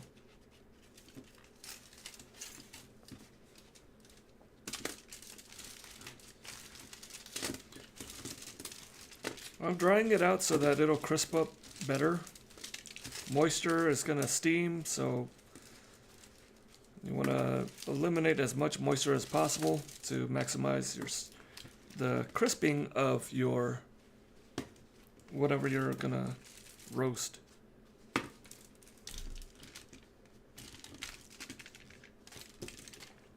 Coconut oil, healthier to use. So coconut oil, a lot of people, I don't know if it ended up being like a fad or something like that. The problem with coconut oil, it does have a low smoke point, so you got to be careful with that. I have used it before. The thing is, I don't like the flavor of coconut depending on the situation, but most of the times I don't like the flavor of coconut. So it does give that coconut flavor a little bit. It imparts a lot of that, and you'll taste that in what you're cooking. So, I mean, it's up to you. You can use coconut oil, but again, I don't know. I don't know if it's a fad or there are legitimate health benefits to it. People were using it a lot. I mean, I still have coconut oil up here. When you make Thai food, I mean, see, that makes sense. Because, like, I love coconut milk, but I don't like. That's the weird thing. I love coconut milk because I love coconut. I love Thai curries and stuff. But I don't know. I have a weird thing about coconut. So just a little bit of oil.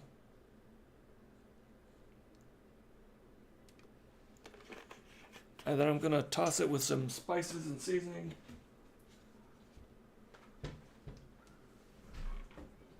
You know what's funny? The other day I went to the grocery store, and I grabbed some milk. I was going past, I turned to look, and I saw the cans of whipped cream. I stopped, and I looked at it. I kind of smiled, and I was like, man, how many cans of whipped cream did we go through?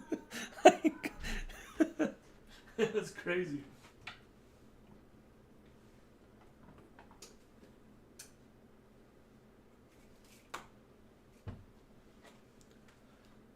Maploy yellow curry paste. I've got the Maploy red curry paste right now. Tom yum and yellow curry and coconut milk. Yeah, Thai curries are so easy to make. If you can, get the kaffir lime leaf. That I have a good amount in my freezer. I just keep on hand. The flavor is a little different.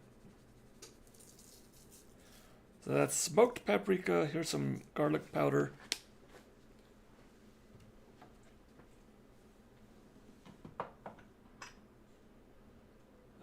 Where's my onion powder? I like red curry paste. I just like red curries more. Here's onion powder.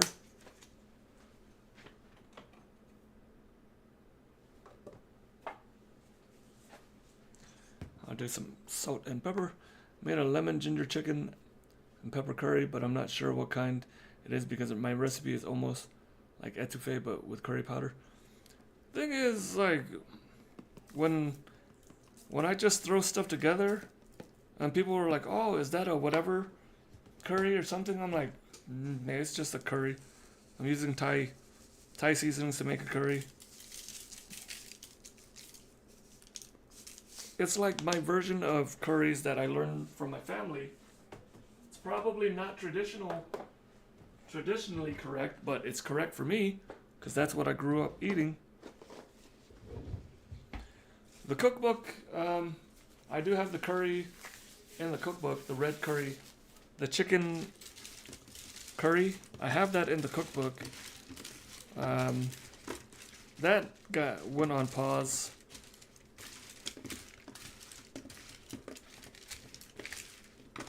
But I'll be getting back to getting that out.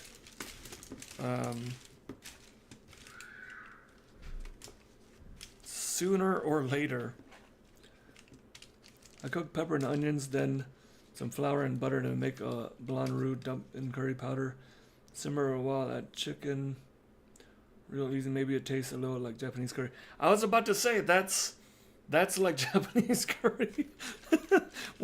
When you said that, I was like, as I was reading it, I was like, Japanese curry, Japanese curry.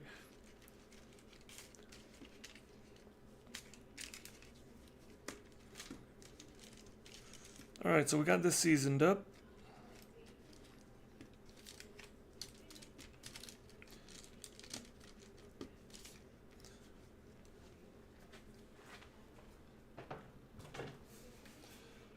Yeah, those curry blocks are pretty good. I have some right now too.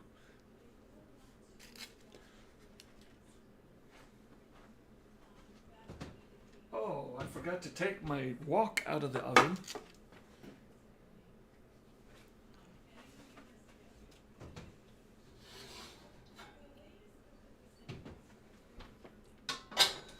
The wok that I don't really use anymore.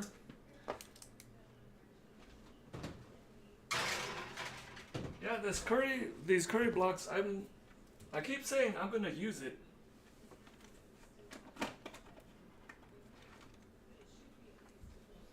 This is the one that I've got.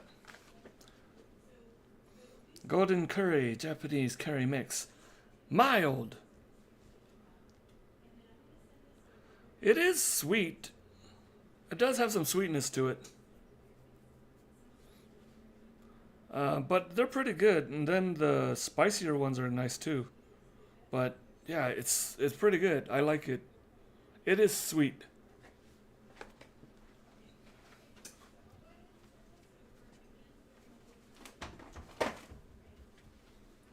Alright, so potatoes are in. We'll go for 20 minutes. That'll be about then there. Okay. Alright, let's sear some chicken. Chicken don't need to go yet. Veggies kind of don't need to go yet. I mean, I could do the chicken, finish them in the oven. I want to get a really good sear on them. How much are you supposed to use?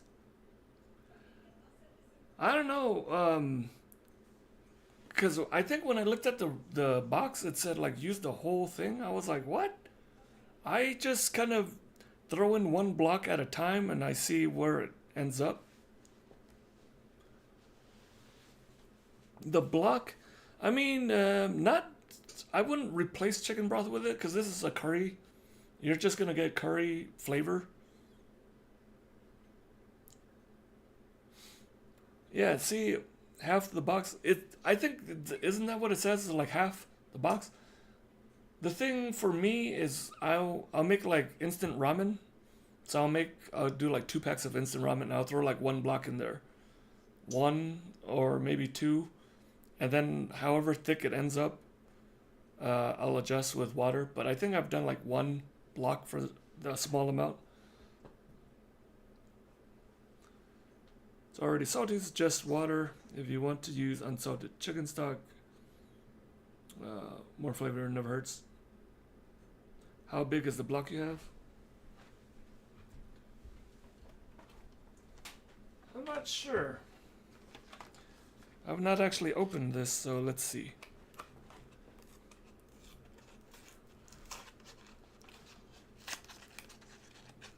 The Korean noodles. I just get the. I mean, at HEB they have the. Oh, I guess they're like this, not the. Interesting. I thought it was the square blocks.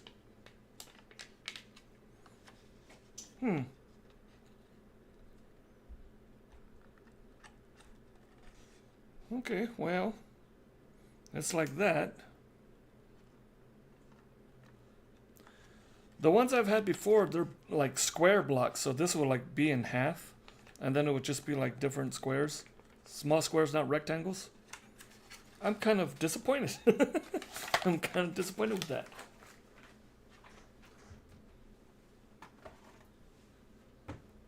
All right, let's sear this chicken. Man, maybe I could sear it in a small pan. No, let's use. Not gonna need that much vegetable. Gonna try it for dinner tonight. What are you gonna use it with? All right.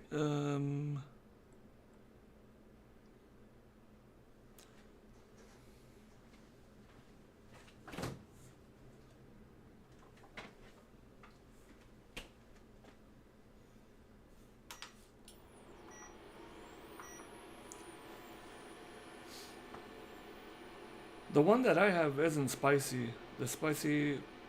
Those noodles are spicy. That actually wouldn't be a bad idea to add coconut milk to it. What was I doing?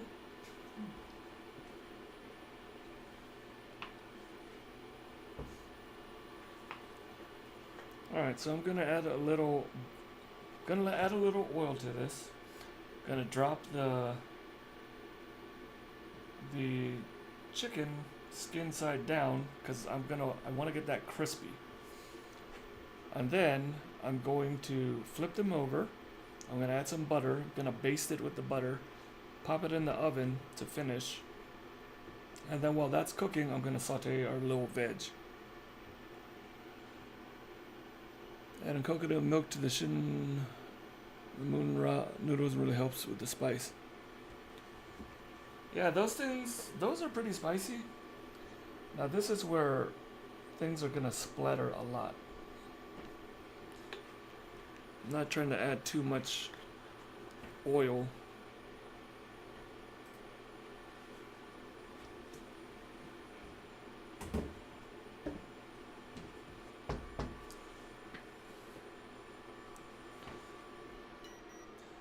I got some towels from work that I forget I have them in my pocket. So they end up coming home with me. I should bring those back to work. Like this chef coat that I'm wearing, I have a couple of them that are my own, but I have a bunch that are from work. We changed companies that took ownership of our place, and because of that, they got new chef coats. They haven't asked for these old ones. So I was like, oh, alright, well, I guess I'm going to keep these then. So there goes my collection of chef coats. Alright, let's get our chicken thighs.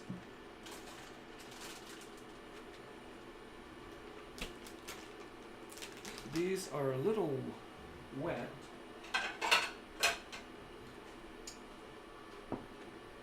Also have some black garlic ramen. Ooh, how is that one? I like black garlic.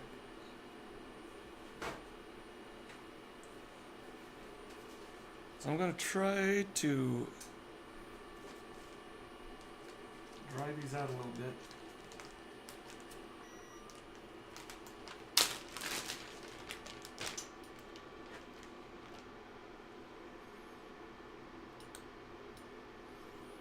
Show this real quick.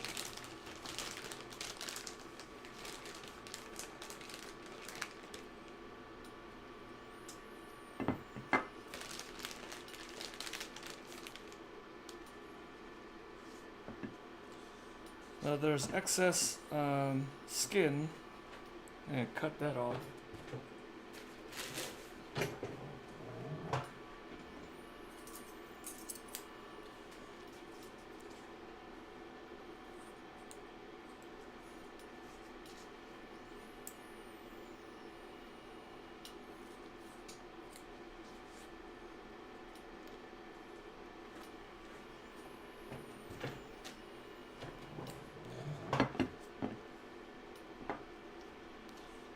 Just gonna dry it off.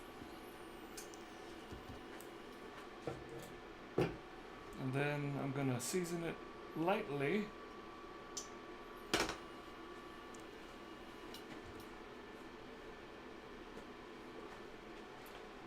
Instant ramen noodles with a rich, fragrant tonkatsu broth infused with black garlic oil. Quick and flavorful, perfect for comforting ramen soup. Best uses. I don't like the black garlic flavor, but I do love the broth. I do like black garlic. Pretty good. I like it anyways. The place we go to for ramen will get the black garlic tonkatsu.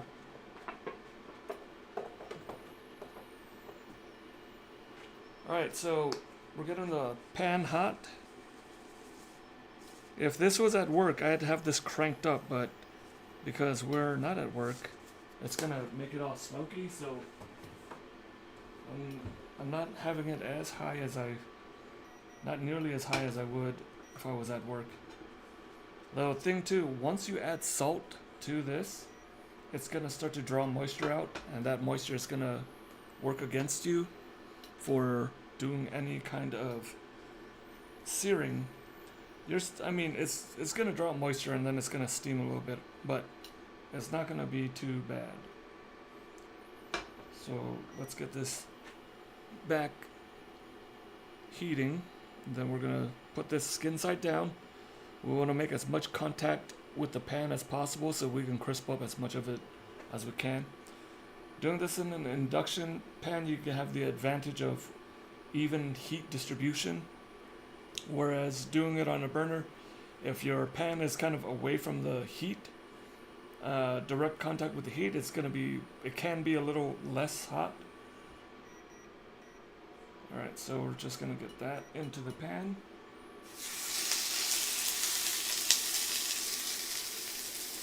Make contact with the pan. It's gonna shrivel up a little bit.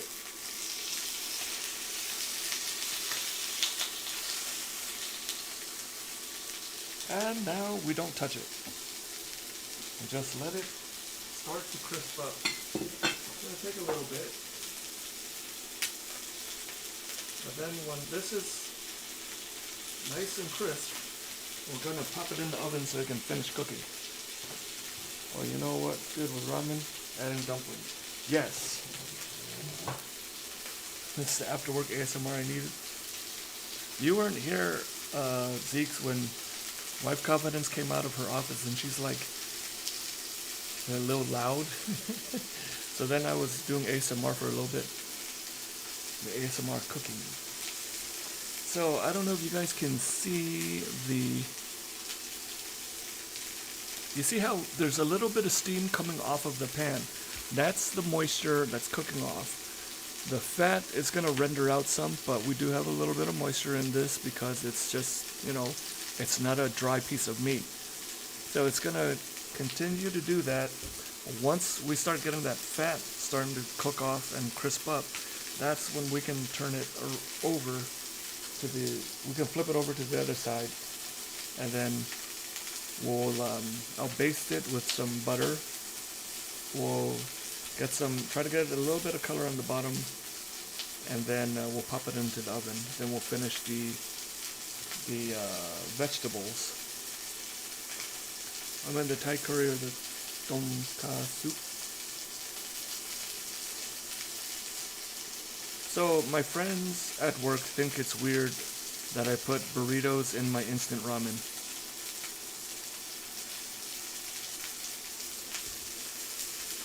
When you work all day and you're tired and you just want to eat more than one of your favorite things, I find it's easiest just to combine them. So when I cook ramen, instant ramen, but I'm like, I really wanted a burrito. I will take the frozen burrito and I would throw it into the pot with the ramen. And then I will cook it together and I will eat it.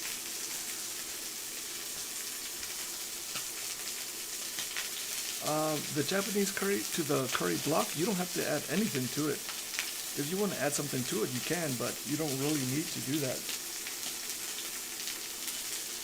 You could add chicken base or some kind of broth.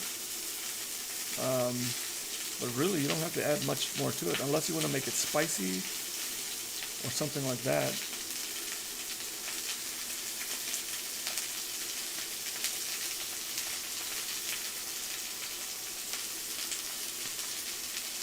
Ran out of chicken broth, can I add wonton soup? Yeah, that'll work.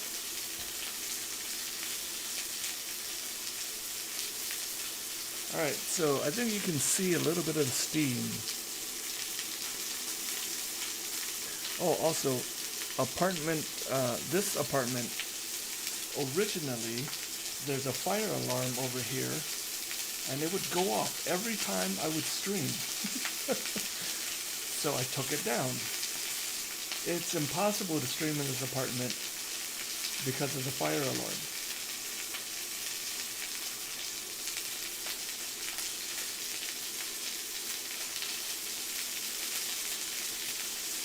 So, as you can see, I'm not touching it because I want to keep the contact with the pan to get as much surface contact as I can, so that it's going to crisp up. It's going to render the fat out and it's going to crisp up. If you look in the pan, you can see that, remember, I didn't have a lot of fat, a lot of oil in the pan, but look now, we've got a lot more more liquid in the pan. That's everything coming out of the chicken right now.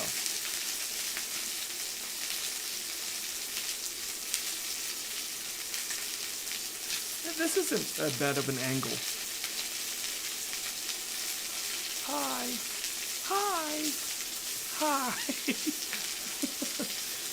This isn't bad. You guys, what do you guys think about this angle on the pan? It almost looks professional. And next we're gonna saute our vegetables. I'm not gonna use all of this. This is way too much. But there's some browning happening on the edge of the pan. We can see, you see some color right right here. You can see a little color down there.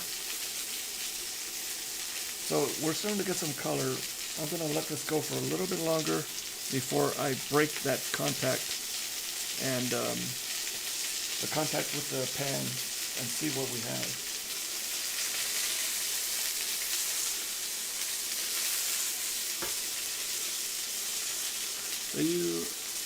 So the only meat I have left is Spam. Could you use Spam in it? I would be careful with Spam because it's high sodium.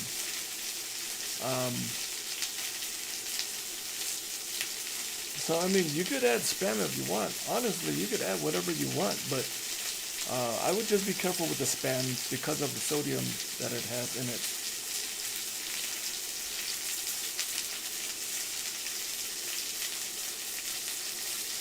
%, less salt. I mean, yeah, just be careful.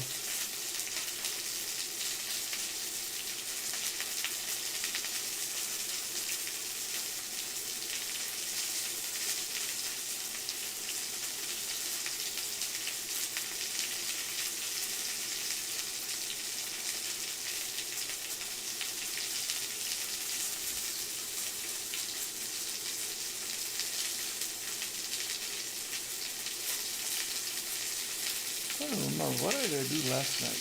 I just posted a picture on my social media with last night's dinner, which looks similar to what I'm making right now. Maybe I'll just put a video of this together.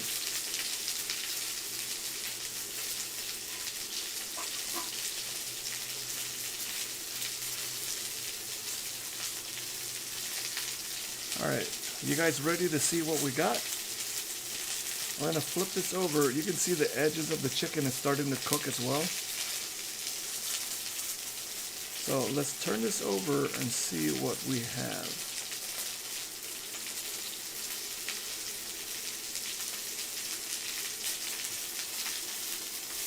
Ooh. A little too much color, a little too much color.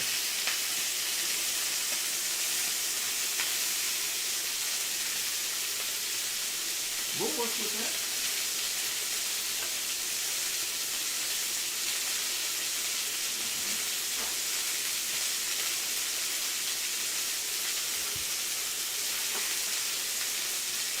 All right.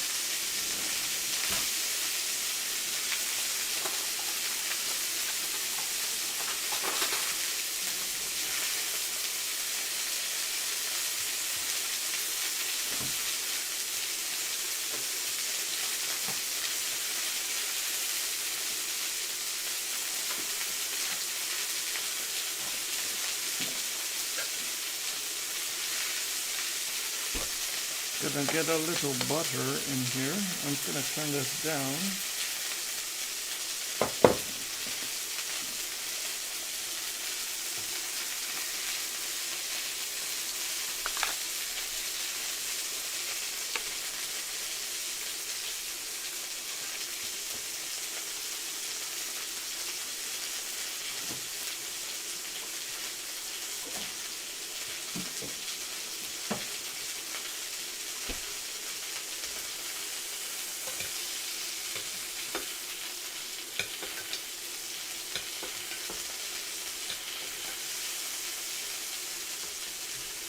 Just gonna baste this a little bit.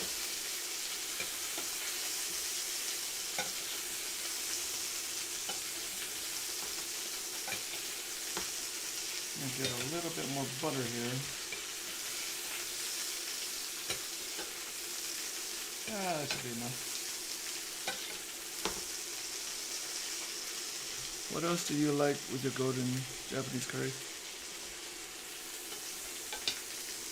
Any vegetables like peppers,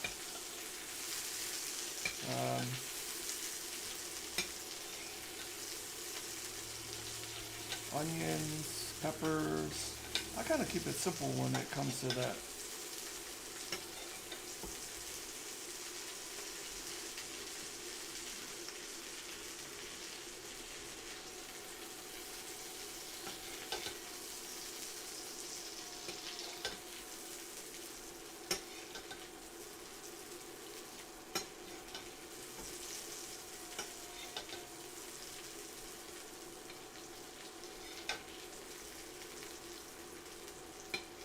Not too bad, not too bad. And we got this right there for our chicken. I'm gonna pop this in the oven now.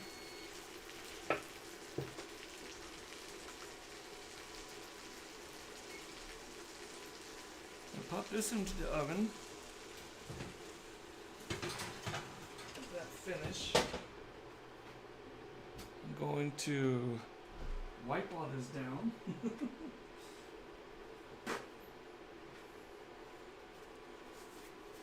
That's what I wish,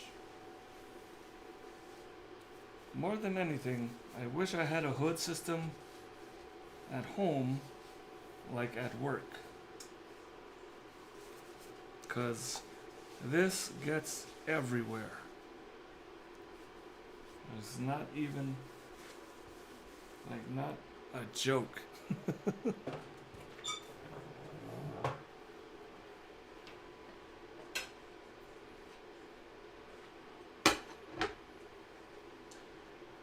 Let's check on our potatoes.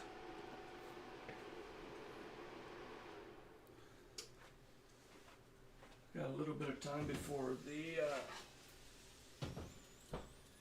chicken is even done, so here's the potatoes. Oh, potatoes right here.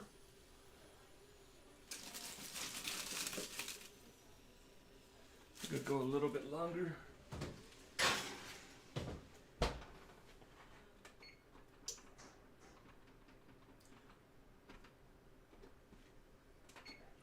What I'm gonna actually do with these potatoes, we're gonna turn them all face down. Turn them all face down because it'll crisp up that cut side.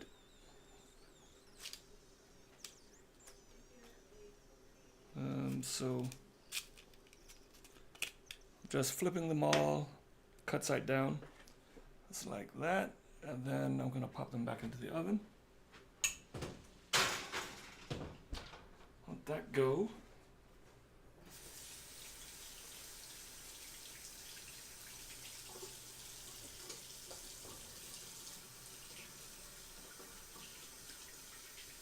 I could make a little butter. Well, I need to. Let me wash my knife.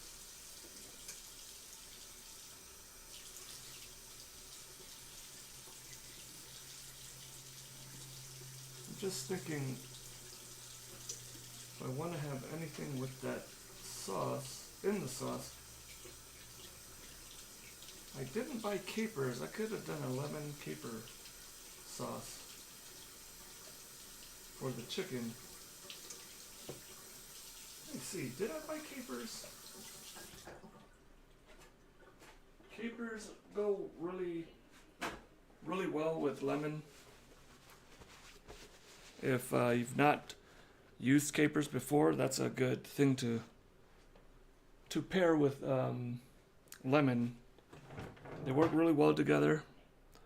I'm gonna see, did I get any?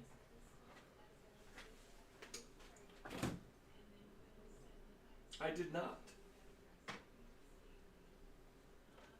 But I will need this butter for our sauce. So we could prepare that. The vegetables, I'll cook them now. And then we'll just hold them in the oven.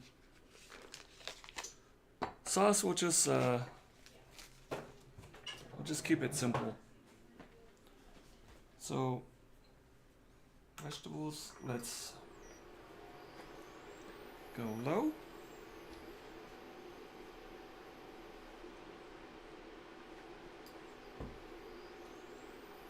I'll be back.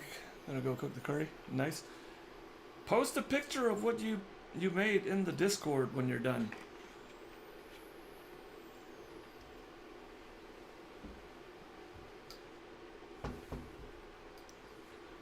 I always like seeing what you guys put together. I know I don't post as much as I used to. Just been so busy with work and such, but yeah, post your pictures.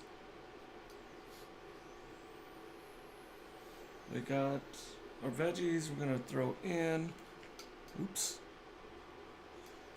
The veggies we're gonna throw in, and then we're gonna make the sauce. Once the chicken comes out, we'll make the sauce.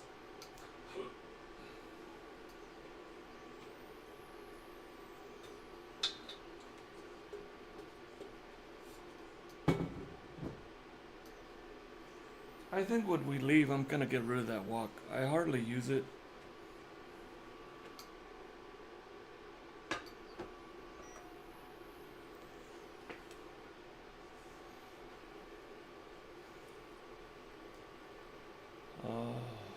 I am starving. I don't think I've eaten today.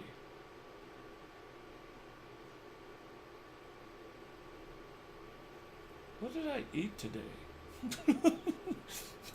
I don't think I've eaten. That's okay. I don't think I've eaten anything.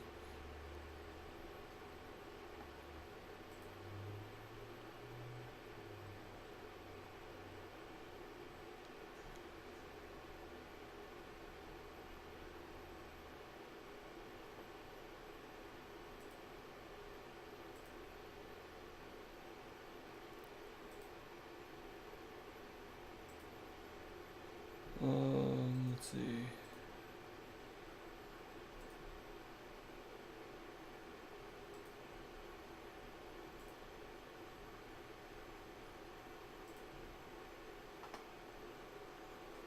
Alright, we're gonna start with the bell peppers. Not gonna use them all.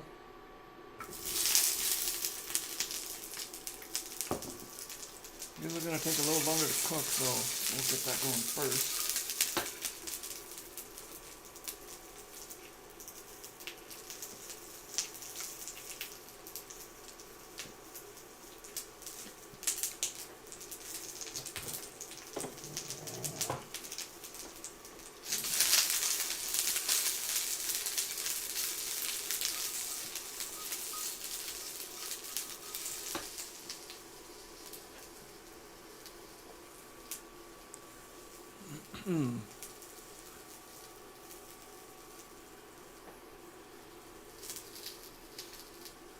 The squash and zucchini are going to take a lot less time than the bell peppers, which is why I'm doing it like this.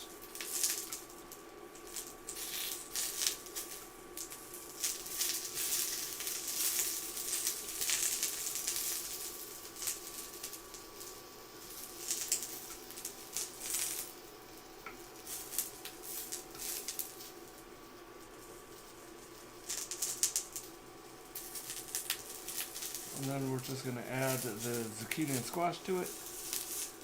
Nice and simple.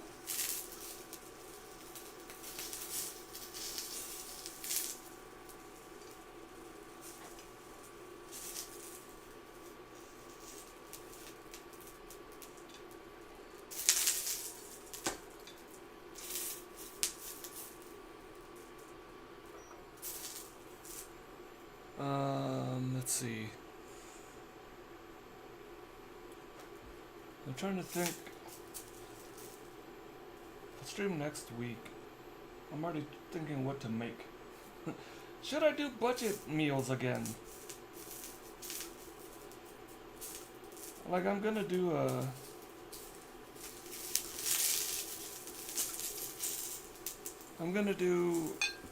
like a meal prep dish. But I could do some budget cooking too.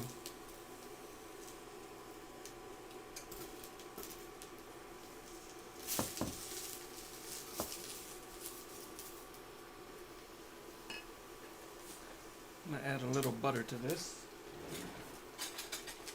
A touch of butter. I'm gonna check our braised pork to see where that's at.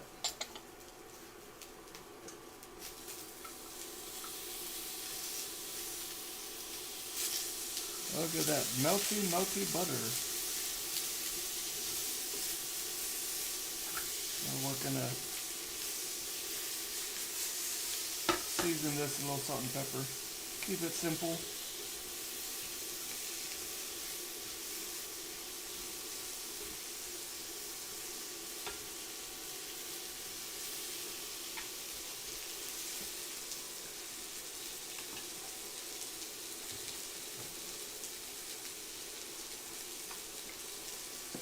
A lot of people forget to season.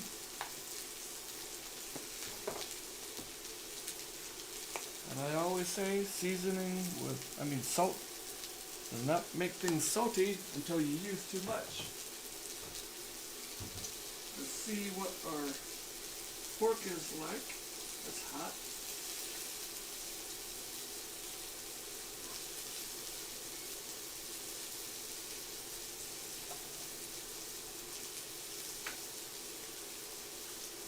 Ooh! That pork is tender and hot. And it's tender.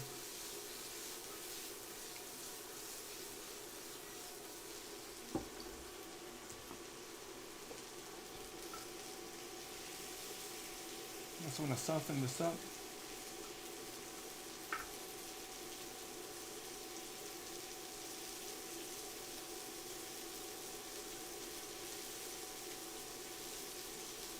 The sauce is gonna make it really quick for the chicken.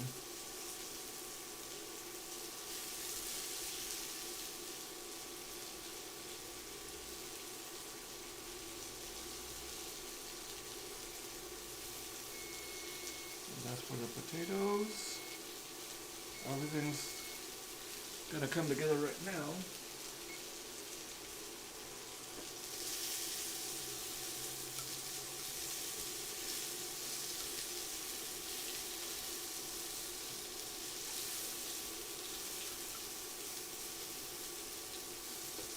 Let's see.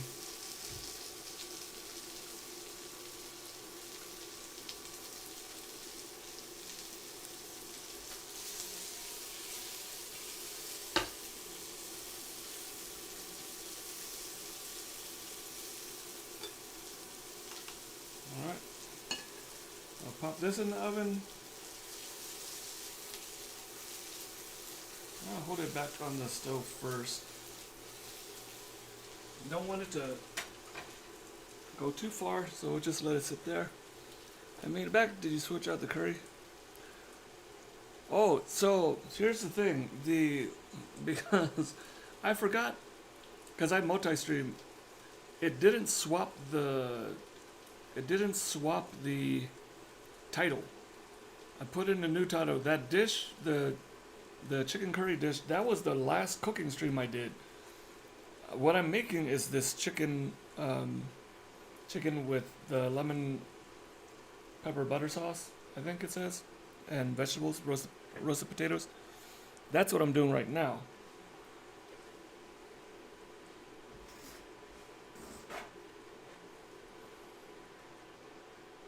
Love Thai curry. I'll probably do it again because I love that curry. It's gonna be in my little cookbook. That's what I was doing it for, to test out the recipe. So I will do it again. I should, so I could take a photo.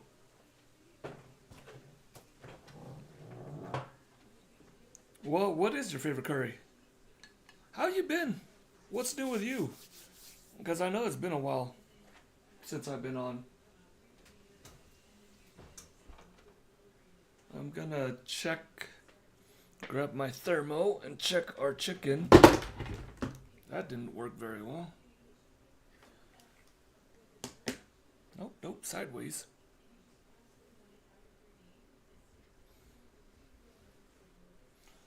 Let me try to get this back on here. Proper like.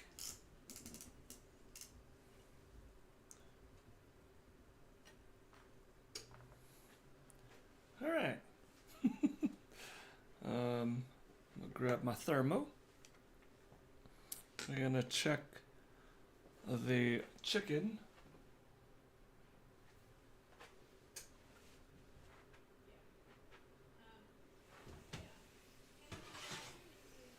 Well, let me check the potatoes. Let's check these potatoes. See how tender they are. River curry is hard to say. I love them all, but possibly Penang curry or one of the unnamed dry curries from Chiang Mai. Penang is really good. All right, that's done.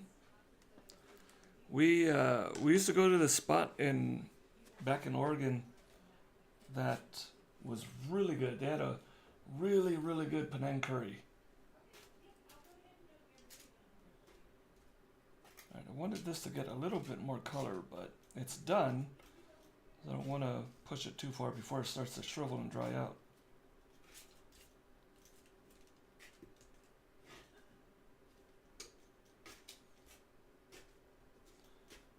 But that spot, yeah, they had a really good Penang curry. So good.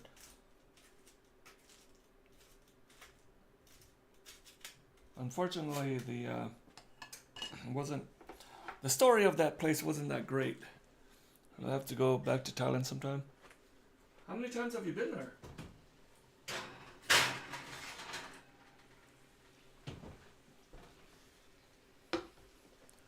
Alright, there's our chicken.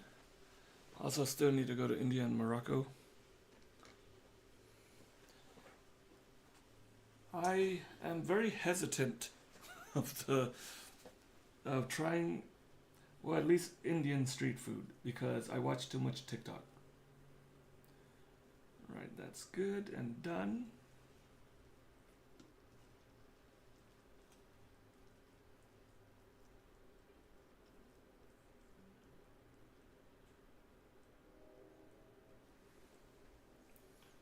that's about done.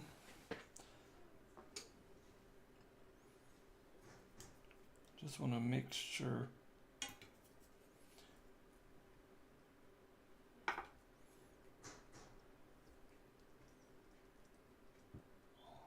Okay. Done and doner. I'm going to take these two off. Up at the lights. Alright, I'm gonna... Hold on, folks. Twice about 2 months total. Nice. I need to sort out my camera. Here I thought I had a nice solution to the camera. I wonder if it's just greasy on there. Doesn't seem to be.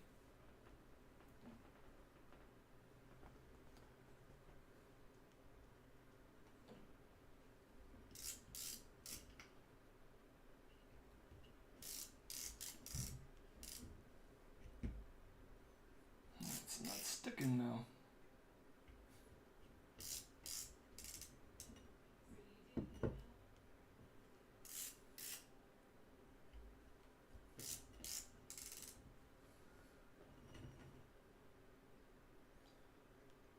Alright, I'm gonna at least put it like this.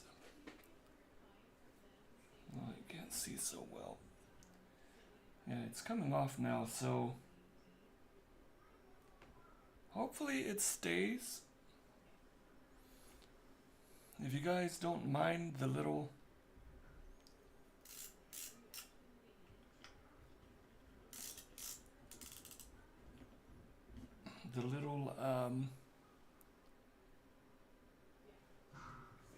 corner of the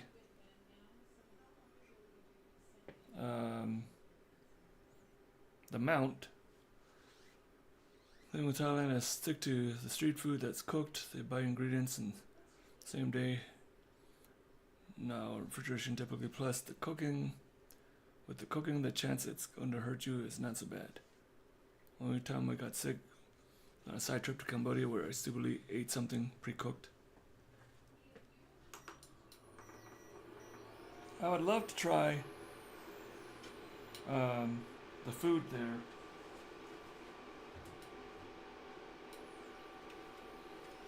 Well, I would love to go there because I want to see where my family lived.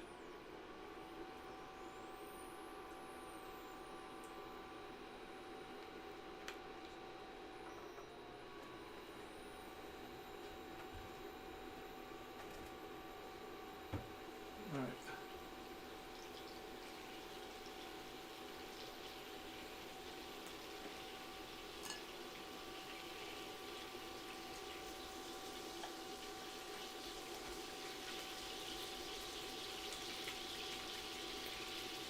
Now scraping all this stuff up. So, making the sauce, to refine it, you know, you could strain it out. Because look at all these little bits and stuff. I'm not going to do that.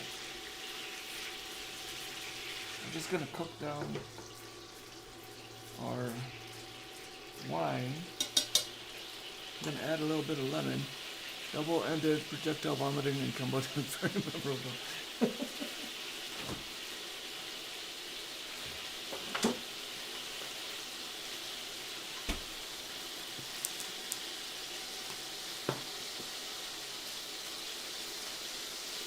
Never forget.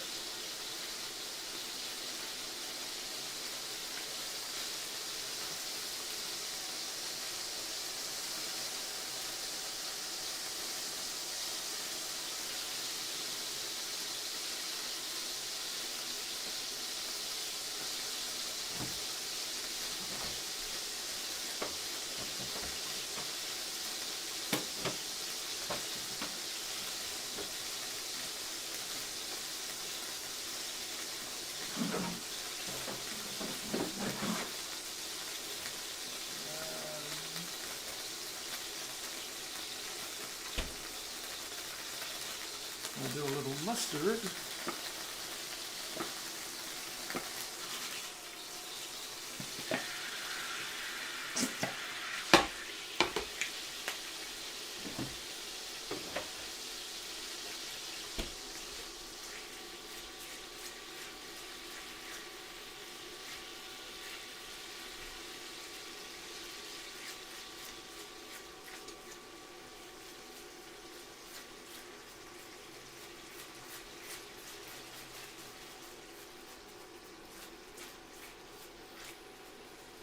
Alright, now I'm going to cut the heat off.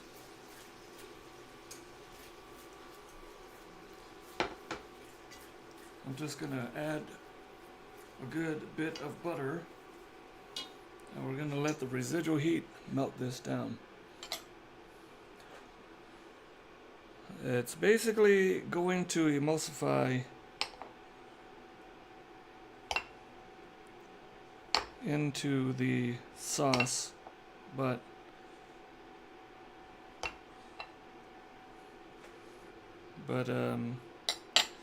if the heat is too high, then it'll break.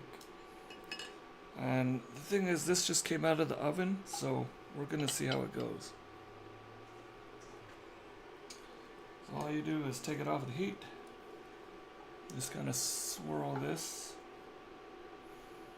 together, and then we're gonna see this start to turn into a consistency, a nice thick consistency, depending how much butter we're adding. But this right here is going to be our sauce for our chicken.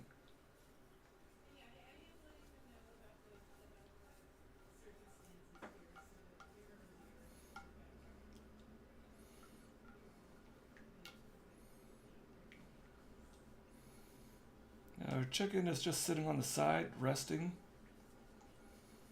And this right here is our sauce. It's just a pan sauce made from the remnants of the chicken. All that delicious fond on the bottom. That's it right there. We could add more butter. I would like it thicker than this. Let's see. Speaking of Broken Emotions, did you watch them? No. I've not watched any of those shows.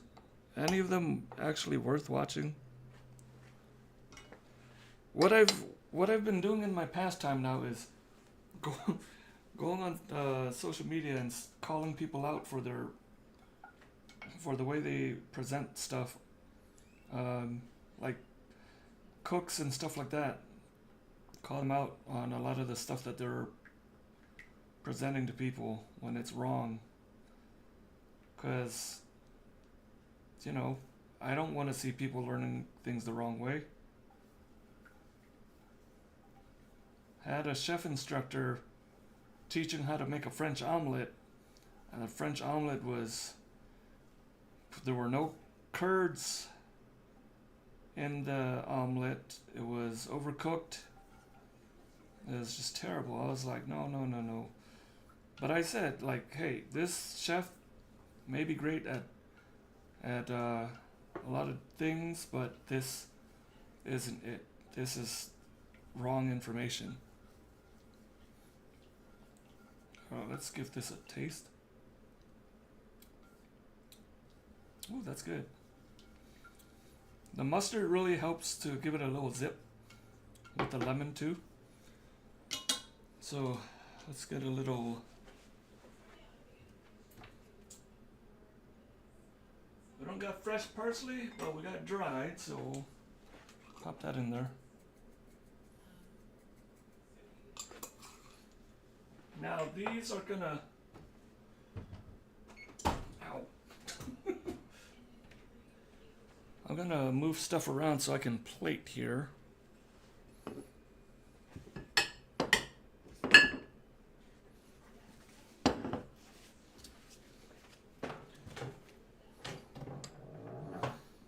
Wait, will not take a photo. Hopefully my camera still has battery.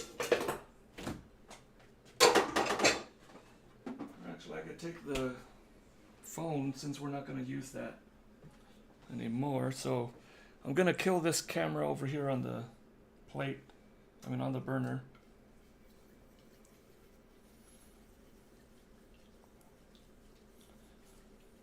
Like, see, if it's not thick enough, you can add more butter. But if the flavor is where you want it, you can add a little thickener to it, like cornstarch. Some people use xanthan gum, some people use arrowroot or whatever. Like, I would like this thicker. But flavor-wise, it's pretty good. It's a movie. It's basically an epic troll about fine cuisine. Thought it was funny. Maybe I'll need to watch it because I'm not a fan of a lot of the stuff that goes on in fine dining. Alright, let's see. So we're gonna plate, and what we're gonna do is grab our potatoes. Lovely potatoes, roasted.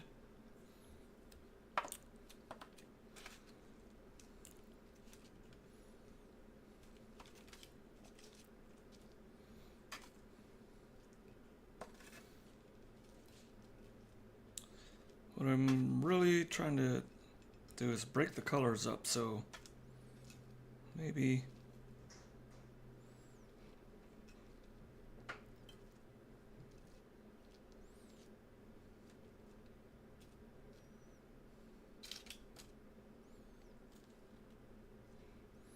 no, that's not bad. That's not bad. I'll live with that.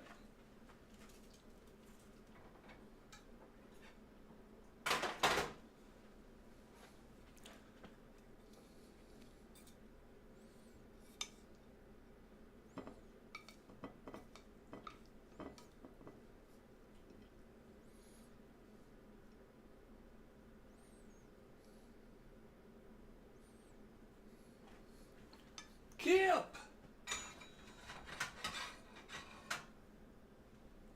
How you doing, Kip? Good to see you. It's been a very long time. I hope everything's going well for you and Kat.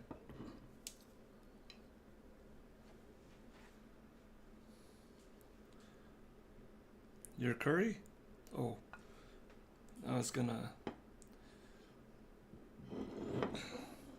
Silly me. Gonna put the sauce down. All I added was rice vinegar, sweet onion, and ramen. It was nice.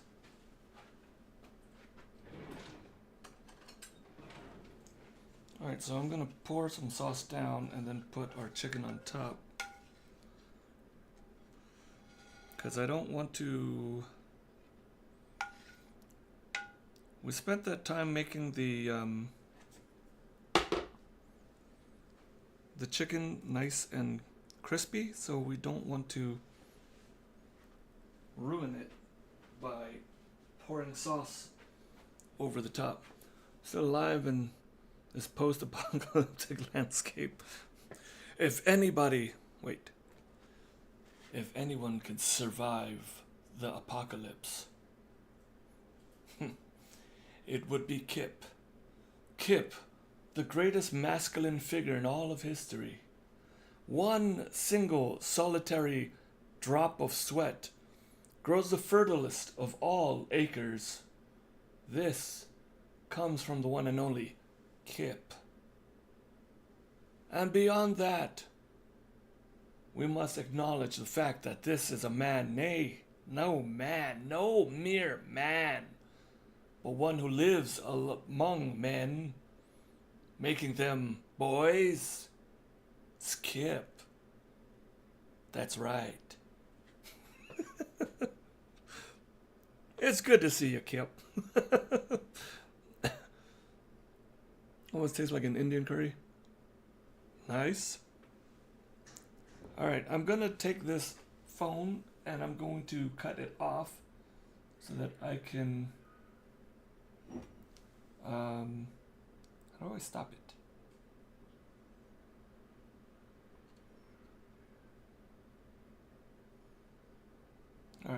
so that I can take a photo. Can you introduce us to Mad Max? Counter. Where's my counter? Photo. I didn't see the new Mad Max.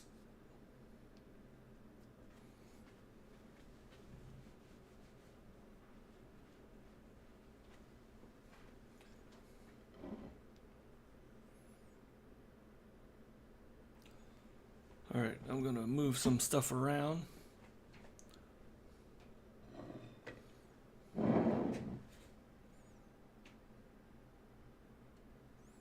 Boop.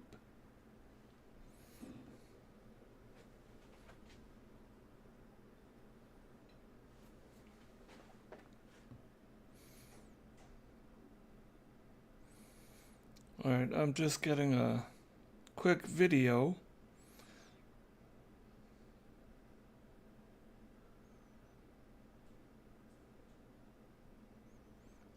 Pardon me, guys, pardon me.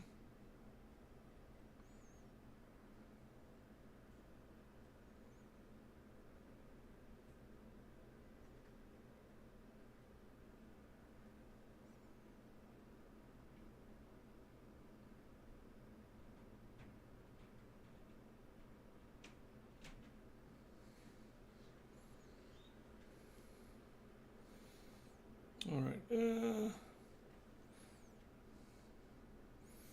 and it's the same dish I made last night, so...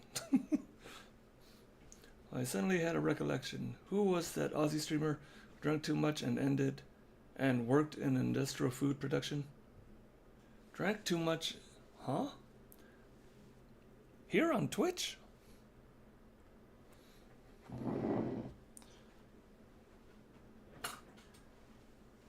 There's not many... I don't feel like there's a lot of Aussie streamers. Are you talking about... Oh, God, what's his name?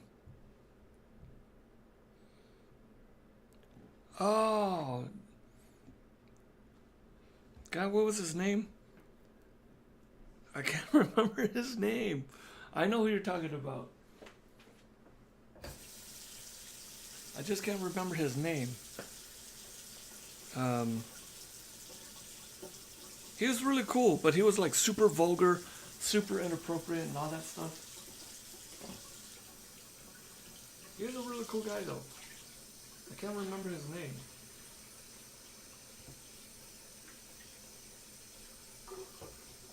I feel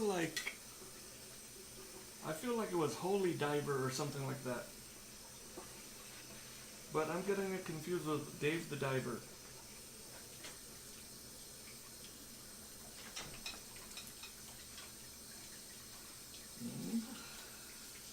Thunder? Yes.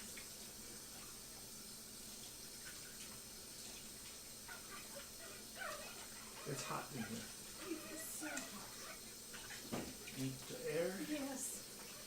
I have food ready.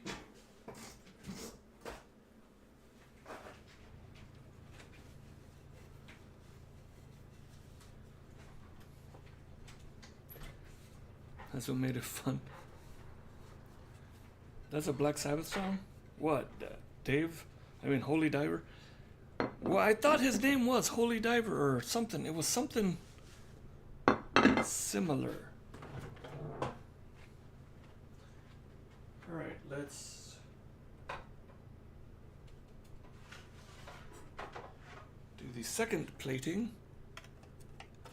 It might be Holy Diver. I think that's who it is.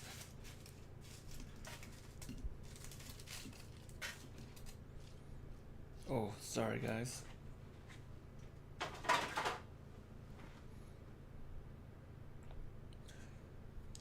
So I'm doing this one now. I'm just playing it kind of the same way.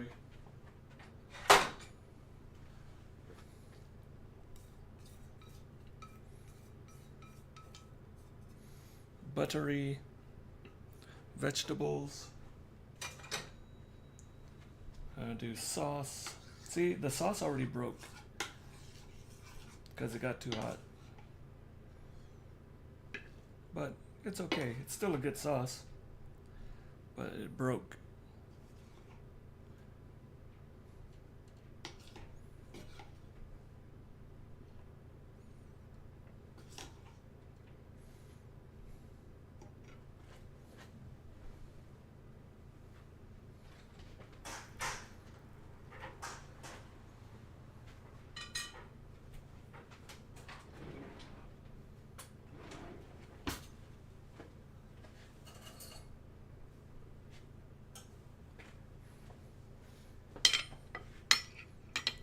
we got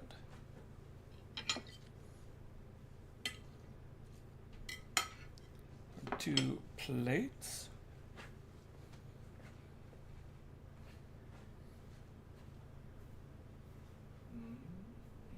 That's good. Smells good. I also have the other dish for the week made up.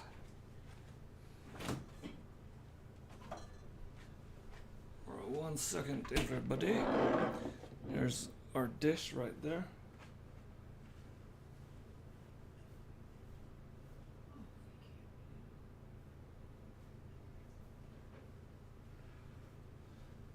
Just gonna do a quick taste test. I think I've not eaten all day. I don't believe.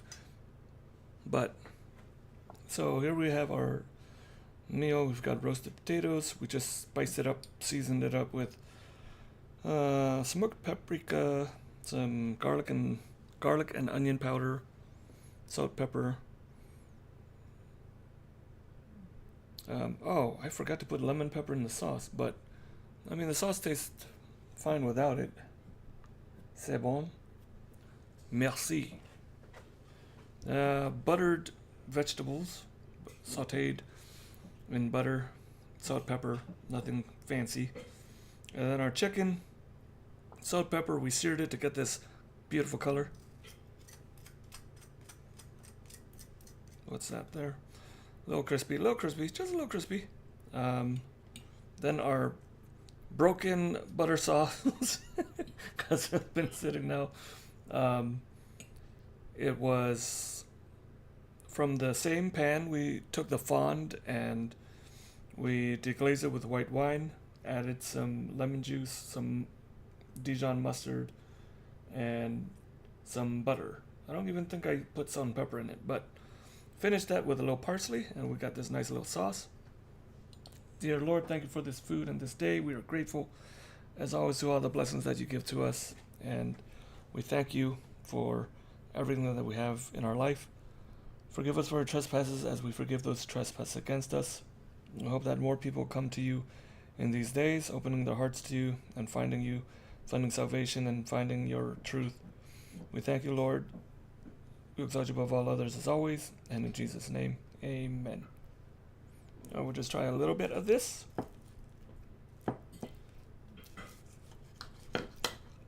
Little sauce. There's a little action with our sauce. Look at that, gleaming.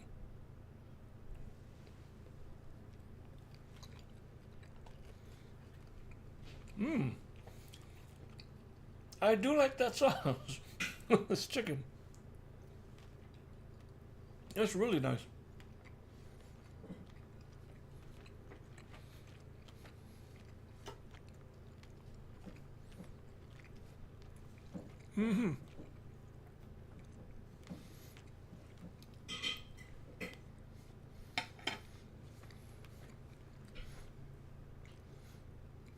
The potatoes are nice and creamy.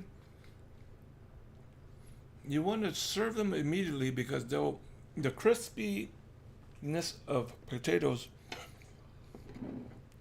they'll stay crisp for a short amount of time, but still rich and creamy on the inside, like just perfect. I think I might have to do a chicken thigh this week. Thanks. I want to see the pictures, Zeeks. We got our buttered vegetables, sauteed buttered vegetables. Oops.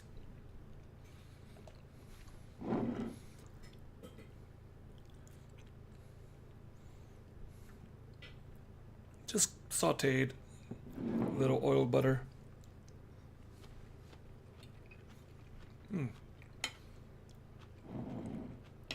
This is a good little meal right there.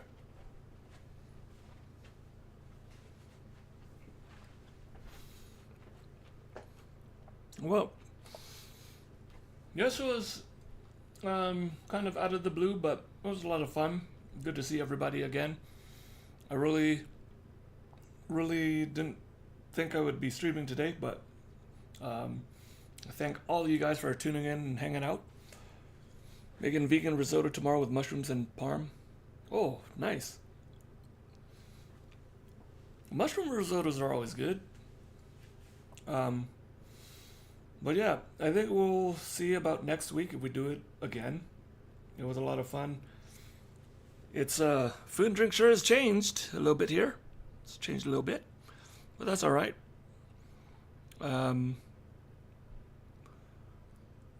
Let's see now.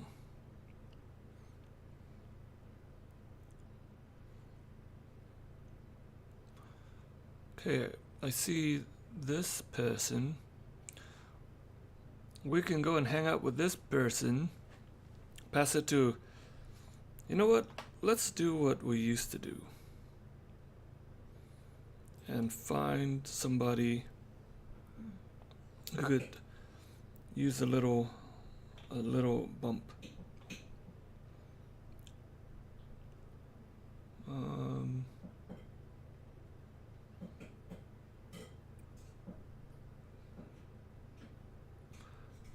Now I don't...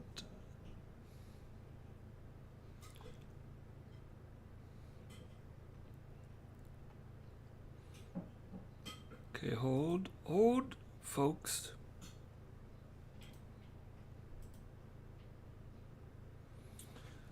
I'm doing a little research here, just seeing.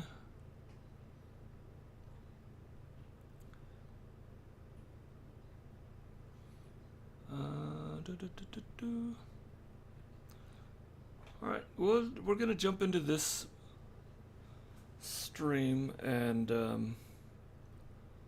how do you spell that?